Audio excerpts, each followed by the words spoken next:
The man in the black coat didn't knock. He shoved the door of Red Hollow Ranch's main office open so hard the hinges shrieked, walked straight to the desk where the papers were stacked, and swept every document onto the floor with one arm. Then he pulled out a folded legal notice, dropped it on the bare wood, and pressed two fingers down on it like he was pinning something dead. "Tell her she has until Friday," Gerald Voss said to the empty room, knowing full well the ranch foreman was standing right there, watching. "And if she's still on this property Saturday morning, I'll have the sheriff drag her off it." He didn't wait for an answer. He walked back out, climbed his horse, and rode toward town without a single backward glance. If you've never seen a man treat a woman's last hope like it was trash on the floor, stay with me. This story goes places that will make your chest tight and your hands want to ball into fists. Subscribe to this channel right now so you don't miss a single chapter, because what happens next in Silver Ridge, Wyoming will remind you why some people are worth fighting for, and why the ones who give up too early always regret it. Hit that like button and drop a comment telling me what city or country you're watching from. I want to see exactly how far this story travels. Now, let's go back to where it all started. The medicine wasn't even that urgent. That was the thing Colt Mercer kept coming back to later, the way a single ordinary errand could crack a man's whole life sideways.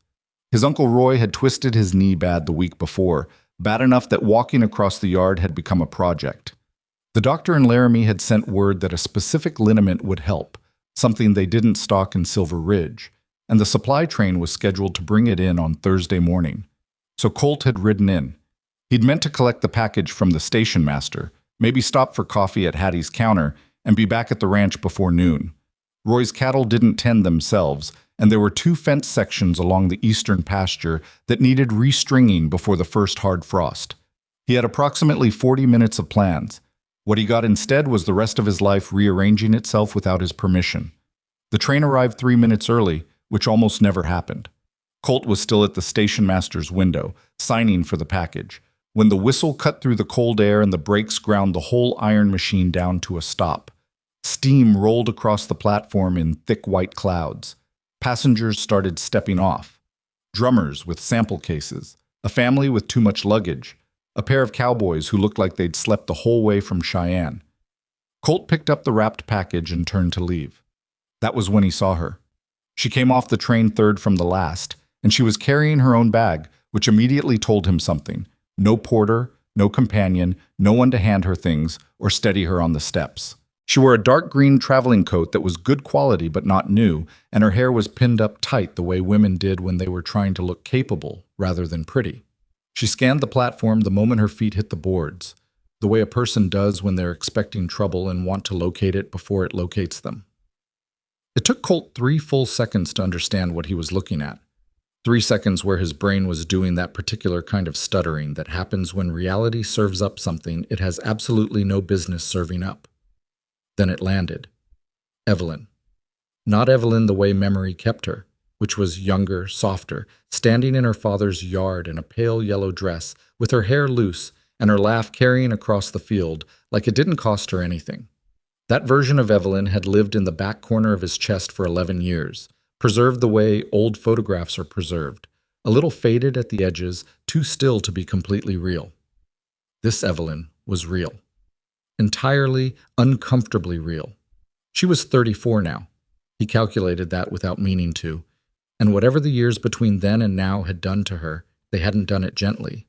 There was a set to her jaw that hadn't been there before. Her eyes, when they swept across the platform, had the flat, careful quality of someone who had learned not to show too much too fast. She hadn't seen him yet. Colt's hand tightened on the package until the paper crinkled. He should have said something, should have moved, should have at minimum decided whether to walk toward her or away, because standing frozen in the middle of a train platform was not a decision. It was just a failure to make one. What he actually did was stand there like a post while Deputy Arlo Finch walked up beside him and said, in the tone men use when they're passing along news they think is important, "You see that woman who just got off? That's the one who bought Red Hollow." Colt said, "What?" "Red Hollow Ranch. Old Tanner property. Been sitting empty 2 years." Arlo crossed his arms. "Word came in last week. Some Eastern businesswoman bought the deed through a lawyer in Cheyenne. Cattlemen's Association isn't happy about it. Harlan Greer's already saying she's a front for one of those eastern syndicates trying to buy up grazing land and squeeze out the local operators. Colt watched Evelyn pick up her bag and start walking toward the far end of the platform where the freight handlers were unloading crates. Harlan's always saying something, Colt said. Maybe. But people are listening this time. Arlo lowered his voice like that meant anything out here where sound carried clean and far. There's going to be a meeting at the hall tonight. I'd come if I were you. Some of the boys are already talking about making things difficult for her. Colt looked at him. Making things difficult, he repeated, and his voice came out flat enough that Arlo shifted his weight and looked away. Just letting her know she's not welcome is all. Nobody wants to see their grazing routes cut off by some eastern outfit that doesn't know the first thing about Arlo. Yeah. Nobody's making things difficult for a woman who just got off a train. Arlo opened his mouth, closed it, and seemed to decide that this wasn't the argument he wanted to have today. He tipped his hat in a way that communicated he wasn't entirely agreeing but wasn't fighting either, and walked back toward his office. Colt stood there another moment, the package under his arm, watching Evelyn argue cheerfully but firmly with a freight handler about which crate was hers. She was pointing at one on the left. He was insisting it was the one on the right. She pulled out a paper, pointed at something written on it, and looked at him with an expression that said, "I have documentation, and I'm prepared to use it." The handler checked the crate on the left. It was hers. She didn't gloat, just thanked him and started directing where she wanted it stacked. 11 years, Colt thought. 11 years of not knowing where she went or why. He walked over. She registered his presence before she turned around. He saw her shoulders shift, the small, unconscious adjustment of someone who'd learned to track movement at the edge of their vision. Then she turned, and the moment their eyes met, the careful professional expression she'd been wearing for the freight handlers went absolutely still. Not cold, just still. The way water goes still right before something breaks the surface. "Colt," she said. Just his name. Not Colt Mercer, the way people said it when they were being formal, and not Colt, the way old friends said it when they were performing surprise.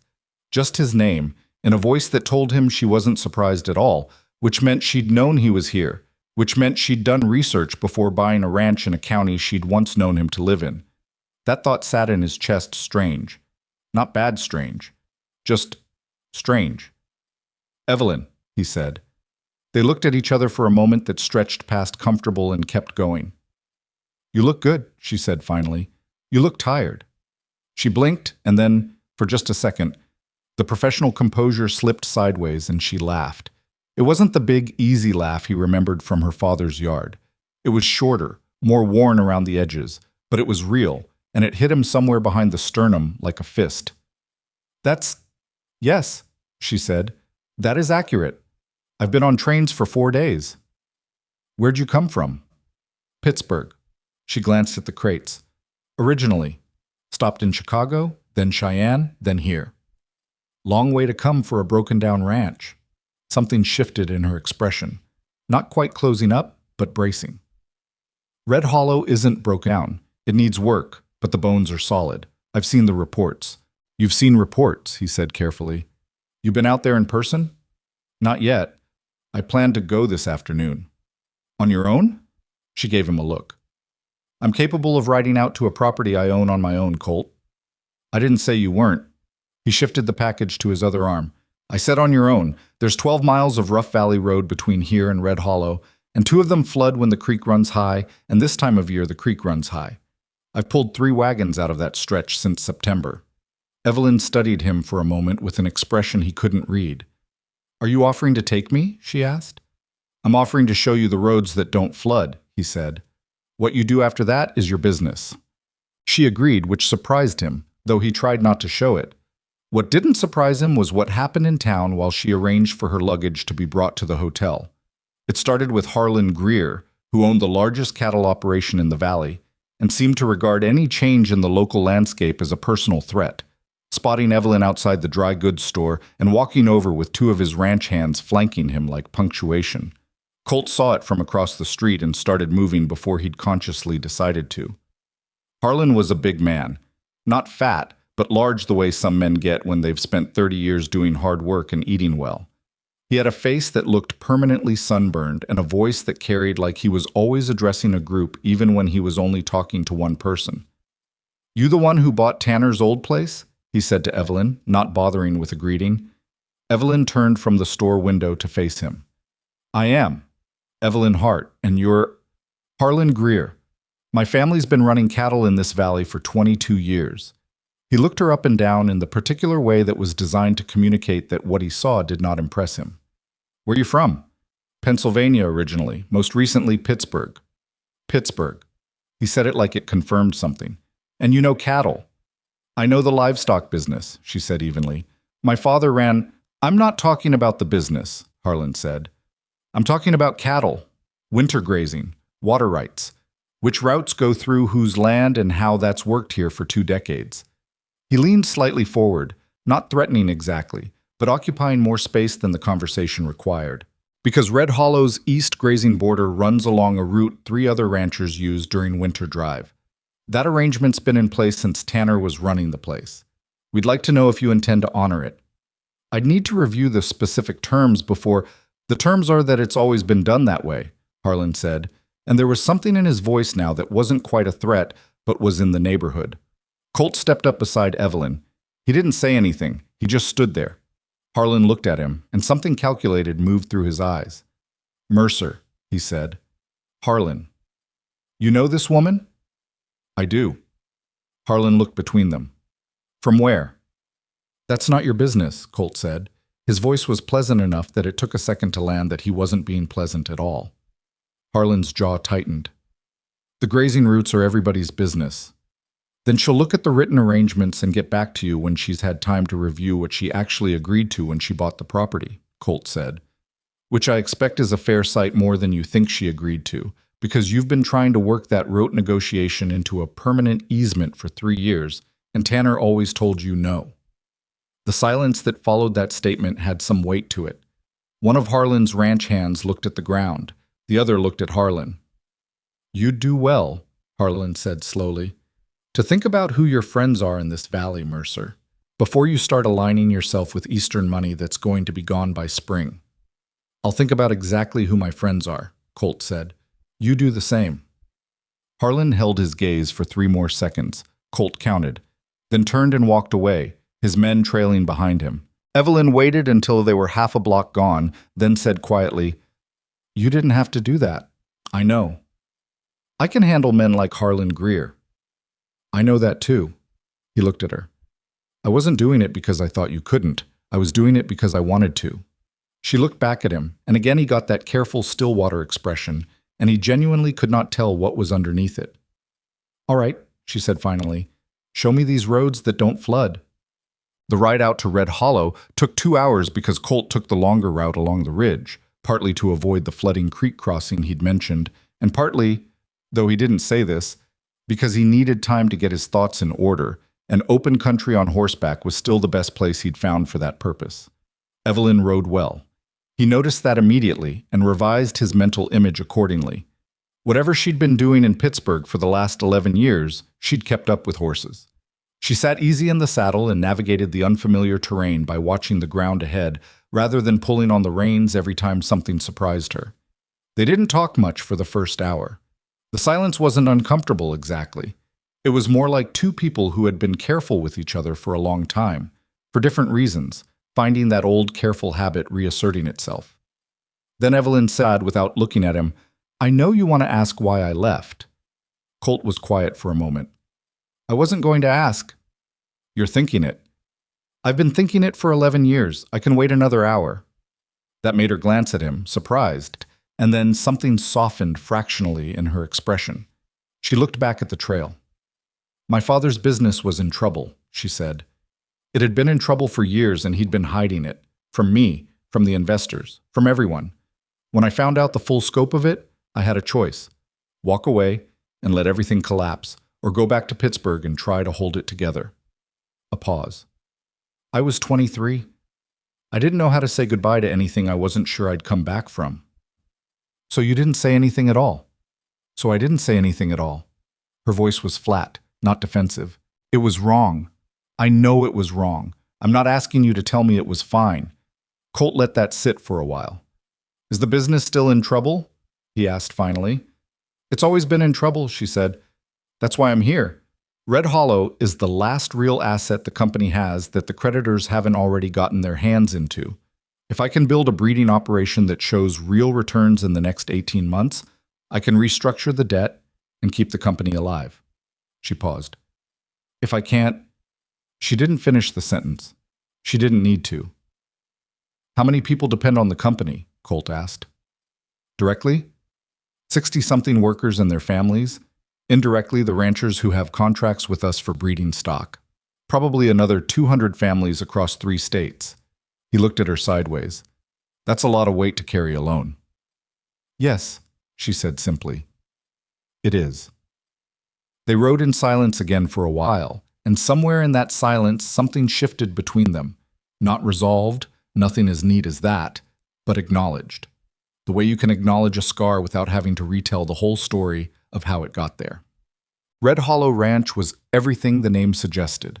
A hollow between 2 ridgelines, sheltered from the worst of the Wyoming wind, with a creek running along the southern edge and enough flat ground for serious operation. The main house needed a new roof in 2 places. The largest barn had a section of wall that had been patched badly and would need to be done properly before heavy snow. The fencing was adequate in some areas and near worthless in others. Evelyn walked the property with a notepad, making observations in a small, tight handwriting, asking questions about soil and water tables and winter wind patterns that told him she'd studied this more than most people would bother. She wasn't doing it to impress him. She was doing it because she needed the information and he was the most efficient source. He found that oddly settling. The east pasture is better than the report indicated, he told her, watching her write. The grass comes back strong there in spring. Tanner was underusing it because he ran mostly range cattle and didn't need the kind of close management a breeding operation requires. How do you know I'm planning a breeding operation? You said your father's company was a livestock company in trouble. Breeding stock is higher margin than range cattle. It makes sense as a rescue strategy. And you've asked twice about the quality of the winter grazing, but not once about how far the open range goes. Breeding operations don't need open range. They need good grass and good shelter and careful management. Evelyn looked up from her notepad. You figured that out in 40 minutes of walking around. I've been running cattle for 15 years. Pattern recognition comes with the territory. She held his gaze for a moment, and something in her expression shifted towards something warmer, though she seemed to think better of letting it go all the way. The barn wall needs to be rebuilt, she said, redirecting. Not patched. Rebuilt. Agreed. I'll need to find reliable workers, people who know what they're doing and who won't be run off by... She stopped. By Harlan Greer telling them your bad news? Colt said. He'll do that. He will, Colt agreed. Some people will listen, some won't. He paused. My foreman knows every reliable worker in this valley. I can ask him to put a list together. Evelyn stared at him. Why are you helping me? This question was direct enough that it deserved a direct answer. Colt thought about it for a moment, actually thought about it, rather than reaching for the easy answer. Partly because you're doing something worth doing, he said. 60 families is nothing to throw away if it can be saved. He looked back at the barn wall. And partly because I watched you handle Harlan Greer this afternoon and you didn't flinch. And in this valley, people who don't flinch at Harlan Greer are in short supply. That's a practical reason. I'm a practical man. And the other part? She said quietly. He looked at her. She was watching him with those careful, still-water eyes, and he was absolutely certain she already knew the answer, and equally certain she was asking him to say it anyway. I don't know yet, he said honestly. Ask me again later. They were riding back towards Silver Ridge when they encountered Pete Dalton, who owned a mid-sized spread between Mercer Ranch and the Valley Road, and who had apparently been waiting on the road in the particular way people wait when they have something to say and haven't decided yet whether to say it nicely. Mercer, Pete said, pulling his horse sideways to slow their progress without quite blocking the road. Heard you brought the Hart woman out to Tanner's place. Red Hollow, Colt said. It's her place now. Pete's eyes slid to Evelyn with the particular blend of curiosity and hostility that Silver Ridge had apparently settled on as its official greeting. That right, you planning to honor the winter grazing arrangements? Mr. Evelyn started. Dalton, Pete Dalton. Mr. Dalton, I've been at the property for 4 hours. I haven't had access to the full property records yet. When I do, I will review every existing arrangement and respond formally within 2 weeks. 2 weeks, Pete repeated. We've got cattle to plan for. And I have a ranch I just bought today. 2 weeks is not an unreasonable timeline for a substantive response to a substantive question. Pete looked at her, then at Colt. She always this thorough, Colt offered. I was going to say something else. I know. Colt kept his voice even. 2 weeks, Pete. Give her 2 weeks. Pete chewed on that for a moment, then moved his horse aside. 2 weeks, he said, like he was granting something rather than simply having it stated at him. And Mercer? People are going to think it's strange, you helping her out like this. People can think what they like, Colt said. They rode past. When they were out of earshot, Evelyn said, Is every interaction in this valley going to be like that? Probably. For how long? Colt considered. Until you prove yourself, or until something bigger than you comes along for people to worry about. He paused. Around here, something bigger usually comes along. That's not reassuring. No, he agreed. It wasn't meant to be.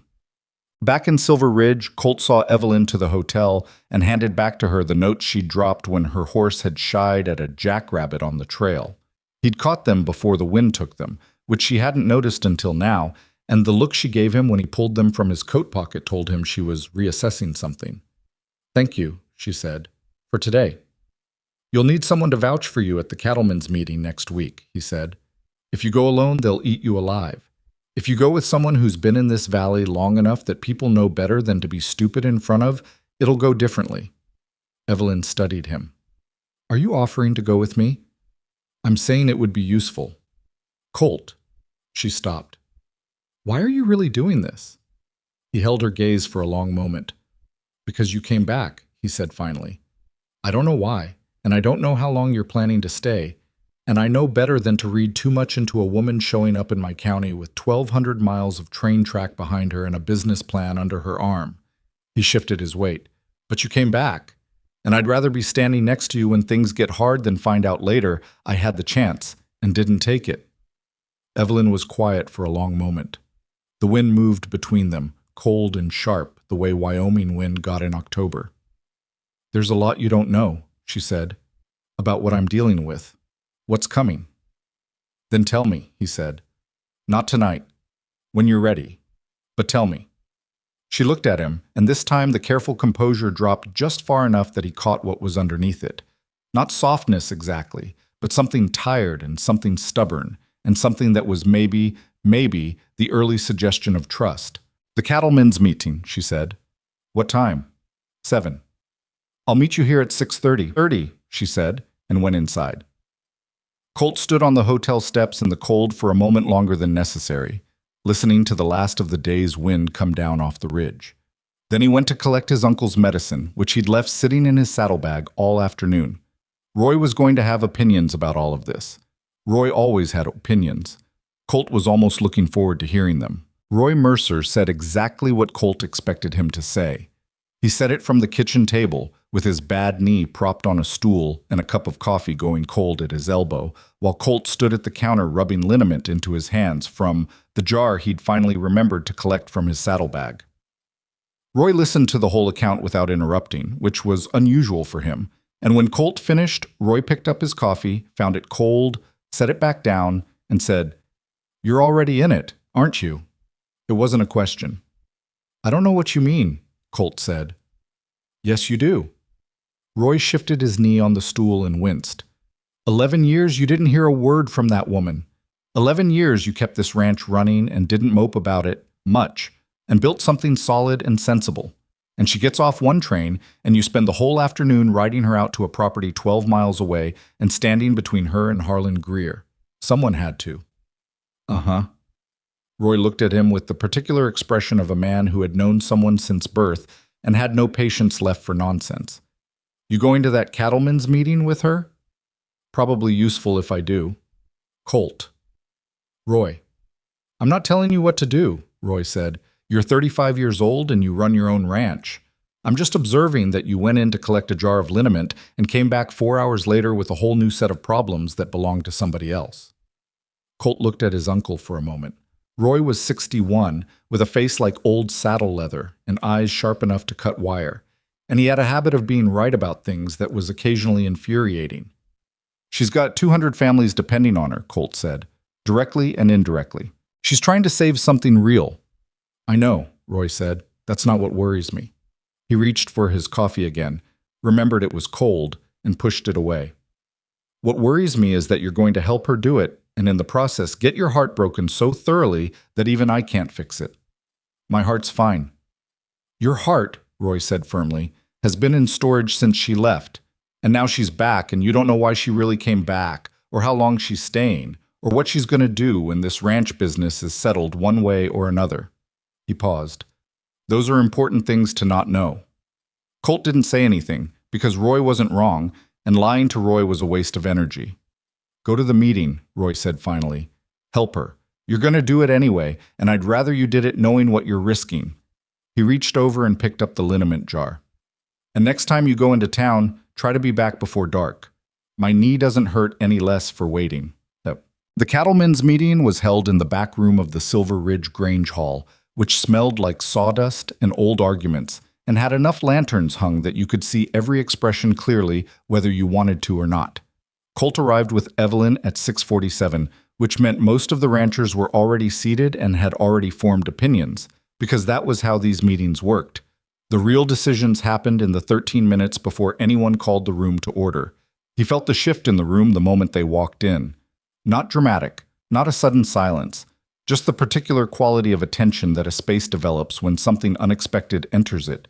A slight recalibration of posture, a few conversations tapering off, more than a few sets of eyes tracking toward the door and then toward each other. Evelyn felt it too. He could tell by the way her shoulders squared, not tensing, but settling, the way a person does when they've decided to occupy space deliberately rather than apologetically. "Keep walking," he said quietly. "I wasn't planning to stop," she said back, equally quiet. They found seats near the front, which Colt had calculated would be better than the back. At the back, you could be dismissed. At the front, you forced people to look at you when they were talking. Harlan Greer was already in the front row on the opposite side, talking to Webb Collier, who ran a smaller spread east of town and generally went whichever direction Harlan pointed. Harlan looked up when Colt and Evelyn came in, said something to Webb that made Webb glance over, and then deliberately looked away. The meeting was called to order by August Fenn, who served as the association's chairman on the strength of having been in the valley longer than anyone else and having a voice that could carry over wind and livestock noise without effort. Fenn was in his late 60s, not unfriendly but not soft either, with the kind of measured quality that comes from having refereed too many arguments to be shocked by any of them. "We've got 2 items," Fenn said. "First is the water allocation report from the county commissioner's office. Second, and I expect this is why most of you showed up tonight, is the matter of Red Hollow Ranch and the change in ownership." Several people looked at Evelyn. She didn't look back. She was watching Fenn. "Ms. Hart," Fenn said, addressing her directly in a way that suggested he'd decided in advance to be at least nominally civil. "You're welcome to speak to the association about your plans for the property. That'd probably be more useful than letting people talk around you all evening." "Thank you," Evelyn said and stood. Colt watched the room watch her. She didn't start with an apology, which he'd half expected and which would have been the wrong move. She started with numbers. Not financial numbers, not yet, but operational numbers. Breeding capacity. Projected stock growth. The water the operation would require and why the existing creek allocation was sufficient without drawing from the shared sources. She'd done this before, he realized. Addressed skeptical rooms full of people who'd already decided she was wrong. She had a way of presenting information that was factual without being cold, that invited people to reach their own conclusions while laying out the path to reach the ones she wanted them to reach. She talked for 8 minutes. Colt counted. When she sat down, there was a beat of silence. Then Harlan said, "Those numbers assume your breeding program works. What's your experience with Wyoming cattle?" "My experience is with cattle," Evelyn said. "The altitude and the winter conditions are different here than in Pennsylvania. I've accounted for that in my projections." "With whose help?" "My own research. and I've consulted with people who have direct experience in this territory. Who? She glanced at Colt for exactly the length of time it took to answer the question without making it into something more, then looked back at Harlan. Among others, Mr. Mercer. Harlan's expression didn't change, but something behind it did. Mercer's a good rancher, he said, in a tone that communicated he wished this weren't the case. That doesn't mean your program works. A breeding operation in this valley means you're competing with established operations for the same buyers. Or, Evelyn said, it means the valley has a quality breeding source close by, rather than requiring ranchers to bring stock in from out of territory, which costs time and money you're all currently spending. A few people in the middle rows shifted. Colt could see them thinking about it. How long before you're operational? Fenn asked. Spring, if construction goes on schedule. First breeding season by fall of next year. And if it doesn't go on schedule? Then I adjust the timeline, Shitten, Evelyn said. Running behind schedule is a problem. It's not a disaster. Disasters are what you have when you stop entirely. Fenn nodded slowly. Fair enough. He looked at the room. Any other questions for Ms. Hart? Pete Dalton raised his hand. The winter grazing routes. I've been in Silver Ridge for approximately 36 hours, Evelyn said. I've committed to reviewing the existing arrangements and responding formally within 2 weeks. That timeline stands. And if the arrangements aren't what we think they are, then we'll negotiate in good faith, she said. That's all I can promise you, but it's a genuine promise, not a courtesy. Pete chewed on that, nodded slowly. The meeting moved on to the water allocation report, and Evelyn sat down, and Colt leaned fractionally toward her and said, under cover of Fenn's voice, You did that well. I've had practice, she said quietly, and something in her voice told him the practice had not always been pleasant. Harlan found them outside afterward, which Colt had anticipated. He had 2 of his men with him, not in a threatening way exactly, but in the way powerful men sometimes bring other people along when they want the weight of their position to be visible without having to mention it. Hart, Harlan said. Not Ms. Hart, just her last name, like a designation. Mr. Greer, Evelyn said. I'll be plain with you, Harlan said. That meeting went better than I expected. Doesn't mean the association is on your side. It means they're willing to wait and see. He paused. I'm not willing to wait and see. Why not? Colt asked. Harlan looked at him. Because I know where Eastern money comes from and where it goes. It comes in looking like investment and it goes out looking like acquisition. I've watched it happen in 2 other territories. His jaw tightened. My grandfather built this operation. My father doubled it. I'm not going to watch some Pittsburgh outfit come in here with fancy projections and buy up the valley one broken ranch at a time. That's not what I'm doing, Evelyn said. You say that. I say it because it's true. People who are doing exactly what I described, Harlan said, say exactly those words, every time. He looked at her steadily. I don't know if you're lying or if you're being used by people who are lying to you. Either way, I'm watching. He turned and walked away, his men going with him. Colt and Evelyn stood in the cold outside the Grange Hall, the lamplight from the windows falling in yellow squares on the frozen ground. He's not entirely wrong, Evelyn said. Colt looked at her. What do you mean? She was quiet for a moment, and in that silence he felt the first edge of something. Not alarm exactly, but the particular attentiveness that comes when you sense a conversation is about to become real in a way the previous ones haven't been. There are people in Pittsburgh, she said carefully, who lent money to my father's company, a lot of money. They've been patient because they believed there was enough asset value to recover their investment. She stopped. I'm starting to think their patience has a specific shape, that they want me to fail out here, that a failed breeding operation and a defaulted ranch deed would actually serve their purposes better than a successful one. Colt was quiet. Why? Because a successful operation means I repay the debt and they get their money back. A failed one means they get to claim the assets, all of them, not just Red Hollow. She looked at him. The company owns property in 3 states, Colt. If I default on the loan my father took out against Red Hollow, the default clause gives them access to the entire company portfolio. The cold got quieter. How long have you known this? He asked. I suspected it before I came here. I confirmed it 2 days before I left Pittsburgh. She wrapped her coat tighter. The lawyer who drew up my father's loan agreement apparently had a secondary arrangement with the lending firm. My father didn't understand what he was signing. He trusted people he shouldn't have. And these creditors, who are they? A firm called Carlyle and Voss, based in Pittsburgh. They have a representative who's already been to Wyoming. I found out through a contact in Cheyenne that a man named Gerald Voss was in the territory about 3 weeks ago, asking questions about Red Hollow, about the local land market. Colt thought about the name Voss and what Arlo had mentioned at the station. Eastern businesswoman, syndicate, squeezing out local operators. Suddenly, Harlan's suspicion felt less like paranoia and more like a man smelling smoke before the fire was visible. Harlan said something about Eastern syndicates at the meeting, Colt said. He mentioned it like he already had some information. Evelyn nodded. Voss may have approached him as a potential, I don't want to say ally, but as someone who could be useful. Harlan's large enough that if he wanted to make things difficult for Red Hollow, he could do it without Carlyle and Voss having to do anything directly. Create enough local resistance that you fail on your own. And then they come in as the creditors who are simply recovering what they're owed. Very clean, very legal.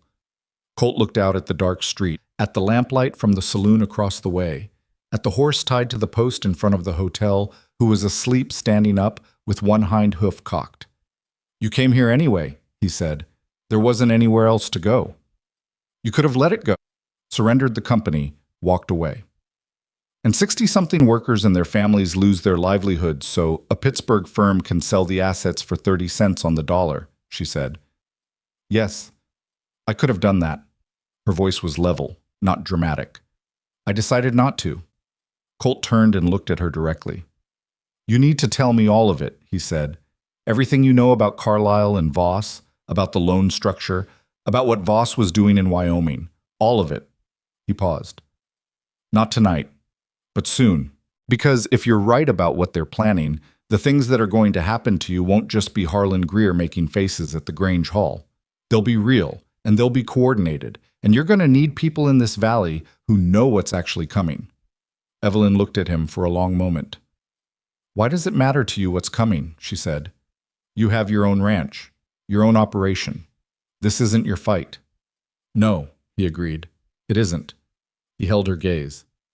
But it could be. The wind came down off the ridge again, and somewhere up the street a door opened and closed, letting out a brief bar of piano noise and warm light before shutting it off again. I'll tell you, Evelyn said quietly, everything I know. Good, Colt said. Come out to the ranch Sunday. Roy'll want to meet you. Your uncle? He'll have opinions. He always has opinions. You might as well hear them before they reach you secondhand. He started toward where the horses were tied. He's also the best cook in the county, which helps. Sunday came cold and bright, the kind of Wyoming October morning that was beautiful in an aggressive way, like the landscape was showing off before it turned genuinely brutal. Evelyn arrived at Mercer Ranch on a horse she'd hired from the livery, which told Colt she'd already identified a horse that was worth riding.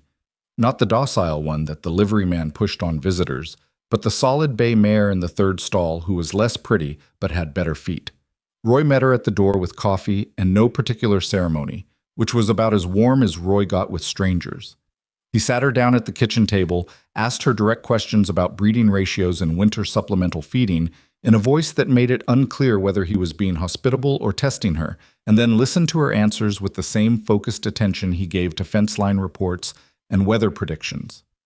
After about 20 minutes of this, he refilled her coffee without being asked, which Colt recognized as Roy's version of approval. Evelyn spread her papers across the kitchen table. The loan documents, the property records, the correspondence from Pittsburgh, the notes she'd taken on what Voss had been asking about in Cheyenne. Colt sat across from her and read while she explained, and Roy leaned on the counter and listened. The picture that emerged from the papers was worse than what Evelyn had described the night of the meeting, and what she'd described then had already been bad enough. The loan his father had taken was not a standard commercial note. It was structured with an acceleration clause that triggered not just on default of payment, but on what the document called material deterioration of collateral value, which, as best Colt could read the dense legal language, meant that if Carlyle and Voss decided Red Hollow Ranch wasn't worth what they'd valued it at when the loan was made, they could call the entire balance due immediately, without warning. They can just decide it's deteriorated? Roy said, reading over Colt's shoulder. The clause says a representative of the lending firm has the right to conduct an independent valuation at any time, Evelyn said. If that valuation comes in below a threshold, which they also get to set, the loan accelerates. So they control the trigger, Colt said. And the gun, Roy said, setting down his coffee. And if the loan accelerates and I can't pay the full balance immediately, which nobody could, Colt said. Which nobody could, Evelyn agreed. Then the default provisions activate, which attach to all the company's assets across all 3 states, not just Red Hollow. Roy said something under his breath that Colt chose not to hear. When was this loan made? Colt asked. 4 years ago. My father he was not well, financially or otherwise, and the terms were presented to him as favorable. The firm that set it up was a law office my father had used for years. He trusted them. She paused. I think the law office may have had a financial arrangement with Carlyle and Voss that my father didn't know about. That's fraud, Colt said. Yes, it is. Proving it is another matter. The lawyer who drew up the original documents died 8 months ago. The firm has been less than cooperative about providing records. Roy pulled out a chair and sat down, which he rarely did in the middle of the morning. What does Voss want from Wyoming specifically? His conversations in Cheyenne were focused on land values in this valley and the adjacent ones, Evelyn said. He was asking about which properties were struggling, which owners might be interested in selling. He spent significant time asking about water rights and grazing route arrangements. She looked at her papers. I think they want more than just to recover my father's debt. I think they've identified this valley as an acquisition target, and my father's company is the first piece. Once they have that, they can use the cash from the asset sales to fund offers on struggling ranches in the area, create a large consolidated operation, and sell it to one of the Eastern Rail syndicates at significant profit.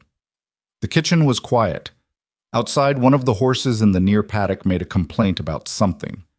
That's a sophisticated plan, Colt said. Carlyle and Voss are sophisticated people. And they sent Gerald Voss out here to lay the groundwork. Gerald is the junior partner. He does the field work. Evelyn's voice was steady, but Colt heard something underneath it. The senior partner, William Carlyle, has not shown his hand yet. He's the one I'm worried about. Why? Because I've met him. She closed the loan documents and smoothed the papers flat with one hand. He's the kind of man who plans 3 moves ahead and doesn't show you any of them until they're already complete. Gerald blundered by coming out here himself. Someone in Cheyenne knew to watch for Pittsburgh interests asking questions about Wyoming land, and that's how I found out. William wouldn't have made that mistake. Which means William's not done planning yet, Roy said. Which means whatever comes at Red Hollow in the next few months is Gerald's move, not William's. She looked up. And I'm more afraid of what I don't see coming than what I do. They spent another 2 hours going through the documents, and by the end of it, Colt had a list of 3 things that needed to happen immediately. A local attorney needed to review the loan documents for any provisions that could be challenged. Someone needed to quietly track whether Gerald Voss returned to Wyoming, and Evelyn needed to get Red Hollow operational fast enough that a Carlyle and Voss independent valuation would find it in active productive use rather than sitting idle. That last item was where everything got hard. Because the workers Evelyn had managed to hire in her first week, 4 experienced men she'd found through Colt's foreman's list, were already being pressured. Not directly. Nobody had walked up to them and said, "Don't work for the Hart woman." But 2 of them had mentioned, in the way men mention things when they're nervous, that they'd heard the work might not last, that the woman's operation might fold before spring, that attaching yourself to a failing enterprise wasn't a sound professional decision. The words had come from different people, but they sounded rehearsed. Colt told Evelyn this on the walk between the barn and the house, where Roy couldn't hear and nobody was watching. Evelyn stopped walking. "Already," she said. Not a question. "Already." She stood there for a moment with her hands in her coat pockets, looking at the middle distance, and he could see her recalculating. The same systematic internal math he'd watched her do when she was walking the property at Red Hollow, only now the variables were less favorable. "I can't lose those workers," she said. "If I can't staff the operation, I can't demonstrate productivity. And if I can't demonstrate productivity, the valuation comes in low, and—" "I know," Colt said. "Do you have anyone else you could send?" "I have 2 men I could spare through November if I adjust what we're doing on the east pasture." He paused. That's not really the point. The point is somebody's already reaching into your operation and pulling threads. Evelyn looked at him. Voss? Or someone working for Voss? Or someone working for someone who wants Harlan happy, and Harlan's happy when Eastern businesswomen fail? He shook his head. I can't tell you which yet. Maybe all three. Evelyn was quiet for a moment longer. Then she said, I need you to know something. Her voice had changed, shifted into something more serious, which he hadn't thought was possible given how serious the previous 2 hours had been. He waited. I came to Wyoming knowing it was going to be a fight, she said. I knew about the debt structure. I knew about Carlisle and Voss. I knew that whatever I built here, they were going to try to take it apart. She met his eyes directly. I didn't know you were going to be here. I knew you'd been in this county when I left, but people move. 11 years is a long time. But you checked, he said, before you bought the property. A beat. Yes. And I was still here. Yes. He looked at her. Did that change anything? About the decision to come? She held his gaze for a long moment, and in it he saw something honest, something less guarded than anything she'd shown him in the days since the train platform, and also something that wasn't ready to be said out loud yet. I bought the ranch because it was the right ranch for the operation, she said carefully. That's true. A pause. And when I found out you were still here, I didn't look for a different ranch. Another pause. Also true. Colt looked out at the ridge where the first snow of the season was starting to show as a pale smear on the high rock. All right, he said. That's all you're going to say? For now. He turned back toward the house. Roy's going to have strong opinions about the attorney. You should be there for that. Evelyn made a sound that wasn't quite a laugh, but was in the territory of one, and followed him back inside. The trouble started in earnest on a Tuesday, 2.5 weeks after Evelyn arrived, in the form of a supply refusal. She'd placed an order with Emmett Cross, who ran the main general store in Silver Ridge, for construction materials, lumber and hardware for the barn repairs, fencing supplies, and the specific grades of feed supplement required for a breeding program startup. Emmett had taken the order, quoted her prices, and accepted a deposit. When the delivery wagon didn't come on the agreed day, Evelyn rode into town. Emmett met her at the counter with the expression of a man who had made an uncomfortable decision and was committed to it. Can't fill the order, he said. Evelyn looked at him. I paid a deposit. I know. I'll refund it. He reached under the counter. I'm sorry, Ms. Hart. I can't do business with you right now. Why not? Emmett's eyes went to the window, then back. I've got my own suppliers I depend on, and I've been told… He stopped. You've been told what? That filling large orders for Red Hollow might affect those relationships. He set the deposit money on the counter. I'm sorry, that's all I can tell you. Evelyn didn't touch the money. Who told you that? Emmett said nothing. Was it Gerald Voss? She said quietly. Or someone who works for him? Emmett's expression didn't change in any dramatic way, but his hand stopped moving on the countertop, and that was enough. Evelyn picked up the deposit money. Thank you for your honesty about what you could tell me, she said, with the particular precise dignity of a woman who has decided not to let anyone see what just hit her. She was outside and on her horse before Colt, who had been in the hardware section of the store when all this happened, came out and fell into step beside her. I heard most of it, he said. Good, she said.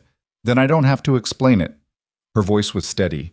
Her hands on the reins were also steady, but her jaw had that set quality he was starting to recognize, the specific set that meant she was managing something large and sharp and refusing to let it cut through. Voss has been busy, Colt said. Yes, he's making the supply chain the first line. She looked straight ahead. If I can't get materials, I can't repair the barn. If I can't repair the barn, I can't house breeding stock through winter. If I can't house breeding stock through winter, your valuation comes in low, Colt finished, and then the loan accelerates and it's over. She pulled up her horse. He doesn't have to do anything illegal. He just has to make enough people uncomfortable enough that normal business becomes impossible. Colt thought for a moment. Laramie, he said. What? There's a lumber merchant in Laramie who I've used before. He doesn't answer to anyone in Silver Ridge, and he doesn't know Emmett Cross. And there's a hardware supplier in Cheyenne I've dealt with for 10 years. He'll extend terms if I vouch for you. He met her eyes. It means paying more for transport. and it means the order takes longer. How much longer? A week. Maybe 10 days. Evelyn did the math. He could see her doing it. It'll still work, she said. If we move fast on the barn framing. Then we move fast. He turned his horse. I'll send a telegram to Laramie today. Colt. She said it in the way she'd been saying his name when she meant something more than just getting his attention. He stopped. They're going to go after your operation next, she said. Vouching for me, being seen helping me, they'll make you pay for it. Probably, he agreed. That's not a small thing. No, he said. It isn't. He looked at her. But I already decided which side of this I'm on. That was decided before I understood the full stakes. Evelyn looked at him for a long moment. When? She asked. When did you decide? He thought about it honestly, the way Roy had said to think about things. The platform, he said. When I watched you argue with that freight handler about which crate was yours, you had documentation. You were prepared to use it. He almost smiled. I was in it right then and didn't know it yet. Evelyn looked at him for another moment, and this time she didn't guard the thing underneath as carefully, and what he saw there was something that had been waiting a long time to have somewhere safe to land. The barn framing, she said finally. The barn framing, he agreed. They rode back toward Red Hollow in the thin October light, the ridge snow higher on the peaks than it had been that morning, the first suggestion of winter arriving ahead of schedule, the way trouble in Wyoming tended to do. The lumber arrived from Laramie on a Thursday, 9 days after Colt sent the telegram, which was 1 day later than he'd hoped, and 4 days earlier than the worst case he'd privately prepared for. It came in 2 wagons, which wasn't enough for the full barn reconstruction, but was enough to start the framing on the damaged section and get the structure weatherproofed before the serious cold arrived. Colt had arranged for his own team to help for the first 3 days, 4 men who knew what they were doing and who had worked for Mercer Ranch long enough that outside pressure to quit required more than vague suggestions about uncertain futures. Evelyn was on the roof of the barn at 7 in the morning when the wagons pulled in, which was not where Colt had expected to find her. She was up there with one of her hired men, a weathered carpenter named Duff Alcott, inspecting the extent of the rot in the existing rafters. She had a hammer in her hand and sawdust in her hair, and she was pointing at a section of timber with the focused expression of someone who had long since stopped caring whether she looked like she was supposed to be up there. Colt stood next to the wagons and looked up. The rot goes further than the report said, she called down without preamble. Another 8 feet at minimum. We'll need more lumber than we ordered. I telegraphed for a 3rd wagon, Colt said. It'll come Friday. Good. She turned back to the timber. Duff says if we sister the existing rafters rather than replacing them fully, we can save 3 days. Colt looked at Duff, who was crouched on the peak of the roof with the specific expression of a man being quoted accurately, but wanting it known he'd said it more carefully than it sounded. Sistering works if the existing timbers sound enough, Colt said. We're checking, Evelyn said. Duff made a sound that might have been agreement. Colt's foreman, Hector Vanes, a compact, unhurried man who had been running cattle operations in this territory for 20 years, unloaded the first wagon with the quiet efficiency that was his particular mode of existing in the world. Hector didn't say much about anything until he had something worth saying, which made him the most useful person in most situations and occasionally maddening in meetings. By midday, the framing crew had the damaged section stripped down and the new framework going up. Evelyn came off the roof at noon, ate standing up, and went back to directing the interior layout for the breeding stalls. It was, for about 6 hours, almost straightforward. Then Len Pruitt came down the road from Silver Ridge. Len Pruitt worked for Harlan Greer in some capacity that had never been precisely defined to Colt's satisfaction. Not quite a foreman, not quite a ranch hand, occupying some middle position that seemed to involve delivering messages Harlan didn't want to deliver himself. He was a thin man in his 40s with a deferential manner that didn't match his eyes, and he pulled up at the edge of the worksite and watched for a few minutes before anyone noticed him. Colt noticed him. He walked over. Len. Colt. Len's horse shifted under him. Mr. Greer wanted me to pass along a concern. What concern? About the water channel. Len nodded toward the south end of the property, where Red Hollow Creek ran along the border between Evelyn's land and the grazing route that 3 neighboring ranchers used. There's talk that construction work up here might affect the flow downstream. Mr. Greer thinks it'd be worth having the county assess the water situation before you proceed too far. Colt looked at him. The barn is 200 yards from the creek. Yes, sir. But the drainage from a large construction project… Len, Colt kept his voice flat. Tell Harlan that the drainage from a barn repair is not going to affect a creek that's been running through this property for 40 years. And if he wants to file a county water concern complaint, he's welcome to do that, because the county will laugh at it, and we'll all have wasted a week. Len shifted. He also wanted to mention that 2 of the grazing route users are reconsidering their winter plan if the situation out here continues to be uncertain. What does uncertain mean? I think it means what it sounds like. Len had the grace to look slightly uncomfortable. Mr. Greer feels that the stability of the operation here is not established. Harlan has been running cattle for 22 years, Colt said. He knows that no operation is established in its first month. So let's stop dressing this up. He held Len's gaze. Tell Harlan we're building a barn. It's going to get built. And the grazing route arrangements are going to be honored because Ms. Hart put that in writing 2 weeks ago, which I expect Harlan already knows. Len said nothing. Anything else? Colt said. No, sir. Then I'll let you get back. Len turned his horse and rode back toward the road without looking at Evelyn, who had come to stand about 15 feet away, close enough to hear most of it. When he was gone, Hector appeared at Colt's elbow, with the timing of a man who had been paying attention without appearing to. That's the 3rd time Greer sent someone this week, Hector said. I know. He's building a file, Hector said, documentation that he raised concerns, so if something actually goes wrong, he has records showing he anticipated it. Colt looked at him. You think Greer's working with Voss? Hector thought about it in his unhurried way. I think Greer wants this operation to fail. I think Voss also wants it to fail. I think those 2 things are running on parallel tracks right now, and I don't know if they've met yet. He paused. But if they do meet, it's going to come fast. The thing that came fast arrived not from Harlan's direction, but from the creek itself, 10 days later, on a morning when the temperature had dropped below freezing overnight for the first time, and a thin gray light made everything look temporary.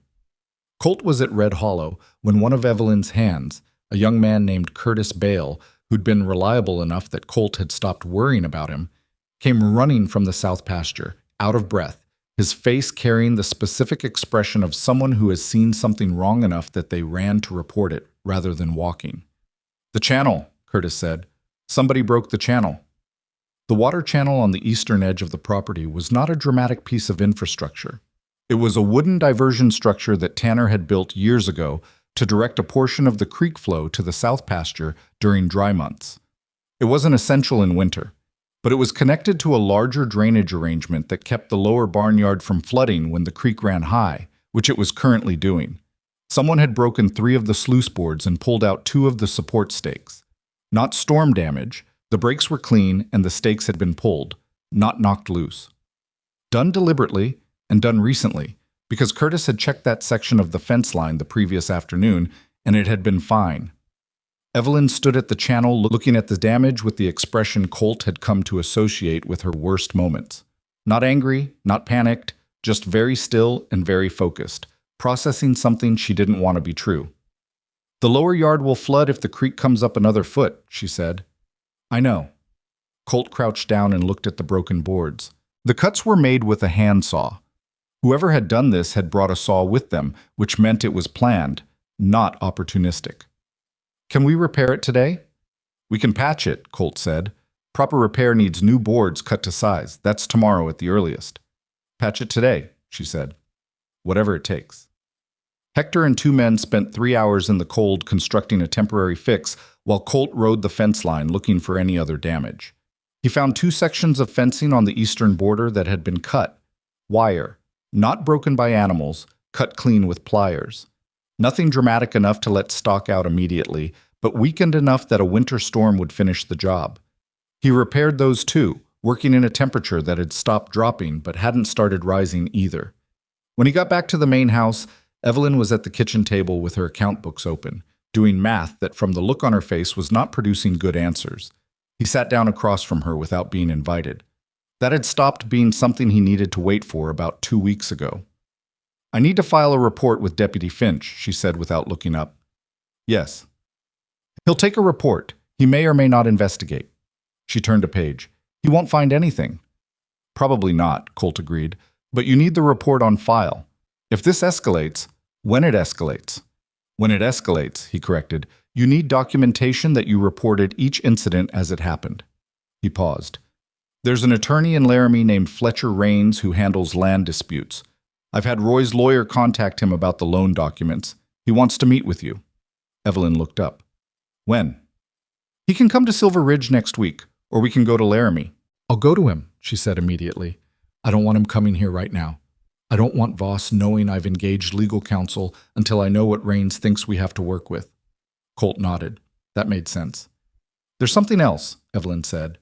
She closed the account book. One of the workers Voss pressured, the one who almost quit 2 weeks ago, Sal Ferretti. Colt knew Sal. He'd recommended him himself, an experienced cattleman who'd worked 3 different breeding operations and knew what he was doing. He came to me this morning, Evelyn said, before the channel damage. He said a man came to his house 2 nights ago. Not Voss, someone local, he thinks, or someone who's been here long enough to know where Sal lives. This man told Sal that there was good money available if Sal would keep a record of everything that happened at Red Hollow and report it regularly. The word Colt didn't say was short, and did not belong in front of women, though in his experience most women had heard it before. A spy, he said instead. Sal said no. He told me because he thought I should know. She looked at her hands. I believe him, but I now have to consider that someone else here may have said yes. Colt sat back in his chair. The kitchen was cold. The stove had been allowed to die down during the work on the channel, and he could see his breath faintly in the air between them. Someone feeding information from inside the operation, he said. That's how they'd know when to time the sabotage. When nobody's on that fence line, when the channel's unattended. Curtis checked that channel yesterday afternoon, Evelyn said. The damage happened between then and early this morning. Whoever did it knew Curtis had just been there. Colt thought about Curtis. Thought about each of the other workers, about what he knew of them, about what he didn't know. This was the kind of thinking he was bad at, not because he was naive, but because suspicion had a way of spreading past its proper borders if you let it, and he'd seen operations destroyed as much by internal mistrust as by external attack. Don't tell anyone else about Sal, he said. Let whoever's reporting think we don't know they're reporting. And then what? Then we figure out who it is before we do anything they'd want to watch for. He stood up. I'll light the stove. You should eat something. Evelyn looked at him in the particular way she had when he did something practical in a moment that had been going in a more difficult direction. Like the reality of it surprised her slightly every time. You don't have to keep doing this, she said. Staying, fixing things. I know. Colt. She said it quietly. I'm serious. I'm not... This isn't me being polite. If you walked out that door right now and went back to your own ranch and left me to handle this, I would understand that, completely. I know you would, he said. I'm not staying because I think you can't handle it. Then why? He found a match, opened the stove, and got the fire started before he answered. He was stalling slightly, not because he didn't know the answer, but because he wanted to give her the honest version rather than the easy one. Because being good at handling something alone, he said, turning from the stove, doesn't mean you should have to. He looked at her. And because I'm tired of practicing being alone when I don't have to be. Evelyn was quiet for a moment. That's a more honest answer than I expected, she said. You asked an honest question. She looked at the table for a moment, then back up. I'm not going to promise you this works out, she said. The ranch, or anything else. I'm not asking for promises, he said. I'm asking for the chance to be here while it's happening. Something in her face shifted, the way it sometimes did when she stopped holding something in position and let it settle to where it actually was. She looked tired and real and more present than she had since the train platform. The stove, she said finally. Already lit. Then I'll make coffee, she said, and stood up. Fletcher Rains was a small man with wire glasses and ink-stained fingers who had the manner of someone who found legal documents more interesting than people and had made peace with that a long time ago. He met Colt and Evelyn in his Laramie office on a Wednesday morning and spent the first 20 minutes reading through the loan documents in a silence so complete that the only sound was the wind at the window and the occasional scratch of his pen. Then he set the papers down and looked at Evelyn over his glasses. This is a bad loan, he said. I know, Evelyn said. I mean structurally, not just practically. Whoever drafted this for your father was not looking out for your father's interests. He tapped the acceleration clause. This provision is aggressive, even by the standards of aggressive lenders. The material deterioration language is intentionally vague. Any competent judge would look at this and ask why a standard commercial loan needs language this broad. Can we challenge it? Colt asked. Raines considered. Challenging the loan itself would require evidence that the attorney who drafted it had a conflicting financial interest. That's fraud, which is provable but difficult. He leaned back. The easier route might be to challenge the exercise of the clause. If they trigger the acceleration, we ask the court to determine whether the material deterioration finding was made in good faith or manufactured. That takes time, Evelyn said. It takes months, possibly longer. He looked at her over his glasses. In the meantime, you'd need to demonstrate that you're making genuine productive use of the property and that any decline in value is their doing, not yours. They're already sabotaging the operation, Colt said. Document everything, Raines said immediately. Every incident, every threat, every worker approached, and every supply refusal. Dates, names, descriptions. He pointed at them with his pen. If they're building a case that Red Hollow has materially deteriorated, you need to be building the counter case that it's under active, productive development, and any problems are the result of coordinated interference. What kind of time are we working with? Evelyn asked. Before they trigger the clause? I don't know. But they won't trigger it until they think it'll stick, until they have enough evidence of deterioration to make the argument credible. Raines picked up the documents again. Which means you have until they think they have enough. Which means every day you're operational and documented is a day you're making their case harder to make. Evelyn nodded. She had her notepad open and had been writing steadily since Raines started talking, the same small, tight handwriting Colt had noticed at Red Hollow on the first day. Is there anything that buys more time? Colt asked. Raines thought for a moment. A formal partnership agreement. If the operation at Red Hollow is legally tied to another established solvent operation, a court would be far more skeptical of a deterioration claim. The property's value would need to be assessed in context of the partnership, not in isolation. The room was quiet for a moment. Colt became aware that Evelyn had stopped writing. He also became aware that Raines was looking at him with the expression of a man who had said something that meant more in the room than it would have meant if he'd said it in the abstract. A formal partnership, Colt said, legally documented, combining operations, resources, liability. Standard arrangement in territorial land law. Raines shuffled his papers. It would need to be genuine, of course. Courts can identify arrangements made purely to frustrate creditors. It would be genuine, Colt said. He hadn't looked at Evelyn when he said it. He looked at her now. She was watching him with an expression he couldn't entirely read, not the careful Stillwater expression of the early days, but something rawer than that. Something that was partly surprised and partly not surprised at all. And underneath both of those, something that was trying hard to be practical and not entirely succeeding. That's a significant thing to offer, she said. Her voice was steady, but he could hear the effort in the steadiness. I know, he said. It would affect your operation, your liability, everything. I know that too. Colt. She said his name quietly, and for a moment she sounded less like the woman who had walked off a train with a notepad and a business plan, and more like the girl from her father's yard with the easy laugh. You can't make decisions like that in a lawyer's office in Laramie. I made it before we walked in, he said. Raines, to his considerable credit, appeared to be studying something very interesting in his documents. Evelyn held Colt's gaze for a long moment.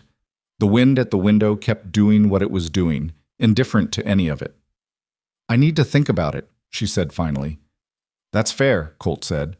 It's not a no, she said. I know. He didn't discuss the partnership. They talked about the documentation system Raines had recommended and what Hector would need to do to implement it, and about the third wagon of lumber that was still sitting at the Cheyenne yard waiting for a transport arrangement, and about whether the east pasture fencing could be properly winterized before the next hard frost. Practical things. The scaffolding of a real shared operation talked about matter-of-factly, without either of them naming what it was. The serious cold arrived the following week, The kind that didn't apologize, that came in off the high plains and settled into the valley like it had always lived there. The creek ran higher than it had in 3 years. Hector said so, comparing it to the watermarks on the bridge posts south of town. The temporary channel repair held through the first 3 days, which was more than Colt had hoped for. And then the new boards arrived and they rebuilt it properly in a single long, miserable day that ended with Colt, Hector, Evelyn, and 2 of her hands standing in ankle-deep frozen mud, looking at something that was going to hold. It wasn't a good day. But it was a day that got done. And then 2 weeks later, on a Monday morning that started cold and clear, Gerald Voss came back. Colt saw him first. He was coming out of the hotel when the stage from Cheyenne came in, and Voss stepped off it with the deliberate, unhurried quality of a man who believes he controls the timeline. I was younger than Colt had pictured, late 30s, well-dressed in the way Eastern businessmen were well-dressed when they were trying to look like they belonged somewhere they didn't, with a face that was bland enough to be forgettable and eyes that were specific enough not to be. Voss looked at Colt. Colt looked at Voss. There was no reason for either of them to know who the other was, and yet Voss held the look a beat longer than a stranger would, which told Colt that Voss had done his research, had pictures, or descriptions, or both, and that whoever was feeding information from inside Red Hollow had described Colt's involvement in enough detail that Voss recognized him on sight. Voss walked past without speaking. Colt went back to the hotel, found Evelyn at the breakfast table, and said, "Voss is here." She put down her coffee. "He came off the stage 20 minutes ago," Colt said. "He knows who I am. He looked at me the way you look at someone you've already been told about." Evelyn's face went very still. "He's here to conduct the valuation," she said. "That's what Rain said they'd do before triggering the clause. A valuation visit." "Then we go to Red Hollow right now," Colt said. "Everything active, everything documented, every man working. I want him to see an operation in progress, not a property in question." They rode hard. At Red Hollow, Colt put every available man on visible productive work: framing completion, stall installation, fence winterization along the eastern border. Evelyn pulled out her operations log and brought it current to that morning, every entry dated and specific. Hector organized the lumber inventory and the feed supplies in the main barn in a way that communicated volume and order. Voss arrived at 2 in the afternoon with a hired man who carried a notebook and appeared to be there for the specific purpose of writing down whatever Voss said. They came through the gate without knocking. The legal structure of the valuation apparently permitted that, and Voss walked the property with the slow, deliberate quality of a man who has already decided what he's going to find and is looking for the best way to describe it. Evelyn met him at the gate. "Mr. Voss," she said. She'd known what he looked like from the description her Cheyenne contact had provided, and she'd prepared for this the way she prepared for everything, with information gathered in advance and expressions arranged in advance, so that the meeting started on her terms, even if the authority to conduct it was his. "Ms. Hart." His voice was pleasant. Everything about him was pleasant, Colt noted, in the particular way of people who use pleasantness as cover. "I appreciate you making the property available." "You have the right to conduct the valuation," Evelyn said. "We'll make everything accessible." "Excellent." He looked around the yard where men were actively working on 3 different projects. His eyes moved across the scene in a way that was assessing, and something in the assessment flickered. "You've made progress since the purchase." "We're on schedule," Evelyn said, "but the barn? That's a significant reconstruction." "The structure needed work. We've addressed it." Voss walked toward the barn, his note-taker following.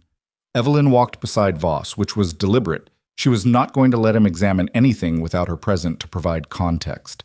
Colt followed at a distance that was close enough to hear but far enough to be deniable as shadowing. Voss looked at the new framing, touched one of the repaired wall sections, stood in the center of the barn floor and looked up at the rafters. "The rafter work. That's sistered construction?" he said. "On 2 sections, yes," Evelyn said. "Standard practice when existing timber is sound. It's actually stronger in load distribution than full replacement." "Who made that call?" "I did, with input from the carpenter I hired, who has 20 years of experience in this territory." Voss looked at her with his bland, pleasant face. "You know quite a lot about construction." "I know what I need to know," Evelyn said. "That's been true my whole life, Mr. Voss." They went through the whole property: stalls, pasture, creek channel, fencing. At each point, Evelyn had documentation ready, either in memory or in the operations log she carried. At the water channel, she explained the temporary repair and the permanent replacement without being asked, with dates and costs. At the fence line, she described the winterization schedule and its completion percentage.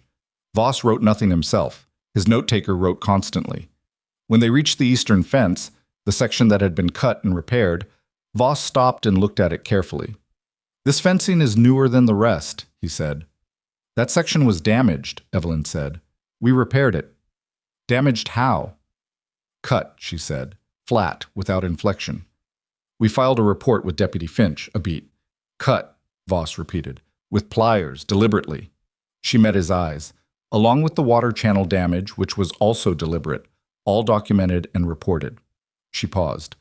"I'm sure whoever your information sources are have mentioned that we had some interference in the early weeks of operation. I want you to know that all of it is documented, and that the operation is active and productive despite those interruptions."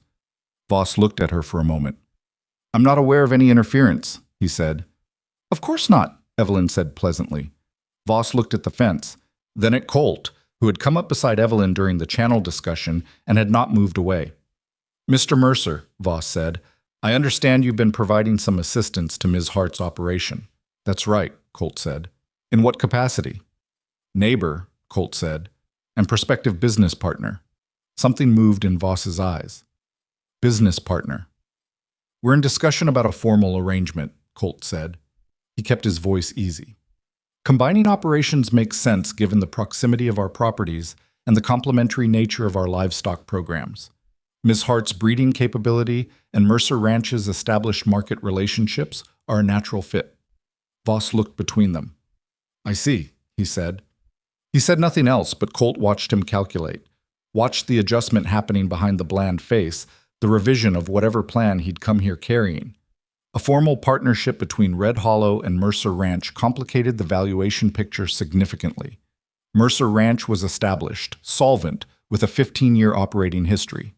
Any deterioration argument that had to account for an active partnership with a solid neighboring operation was a fundamentally different argument than one made about an isolated, struggling newcomer.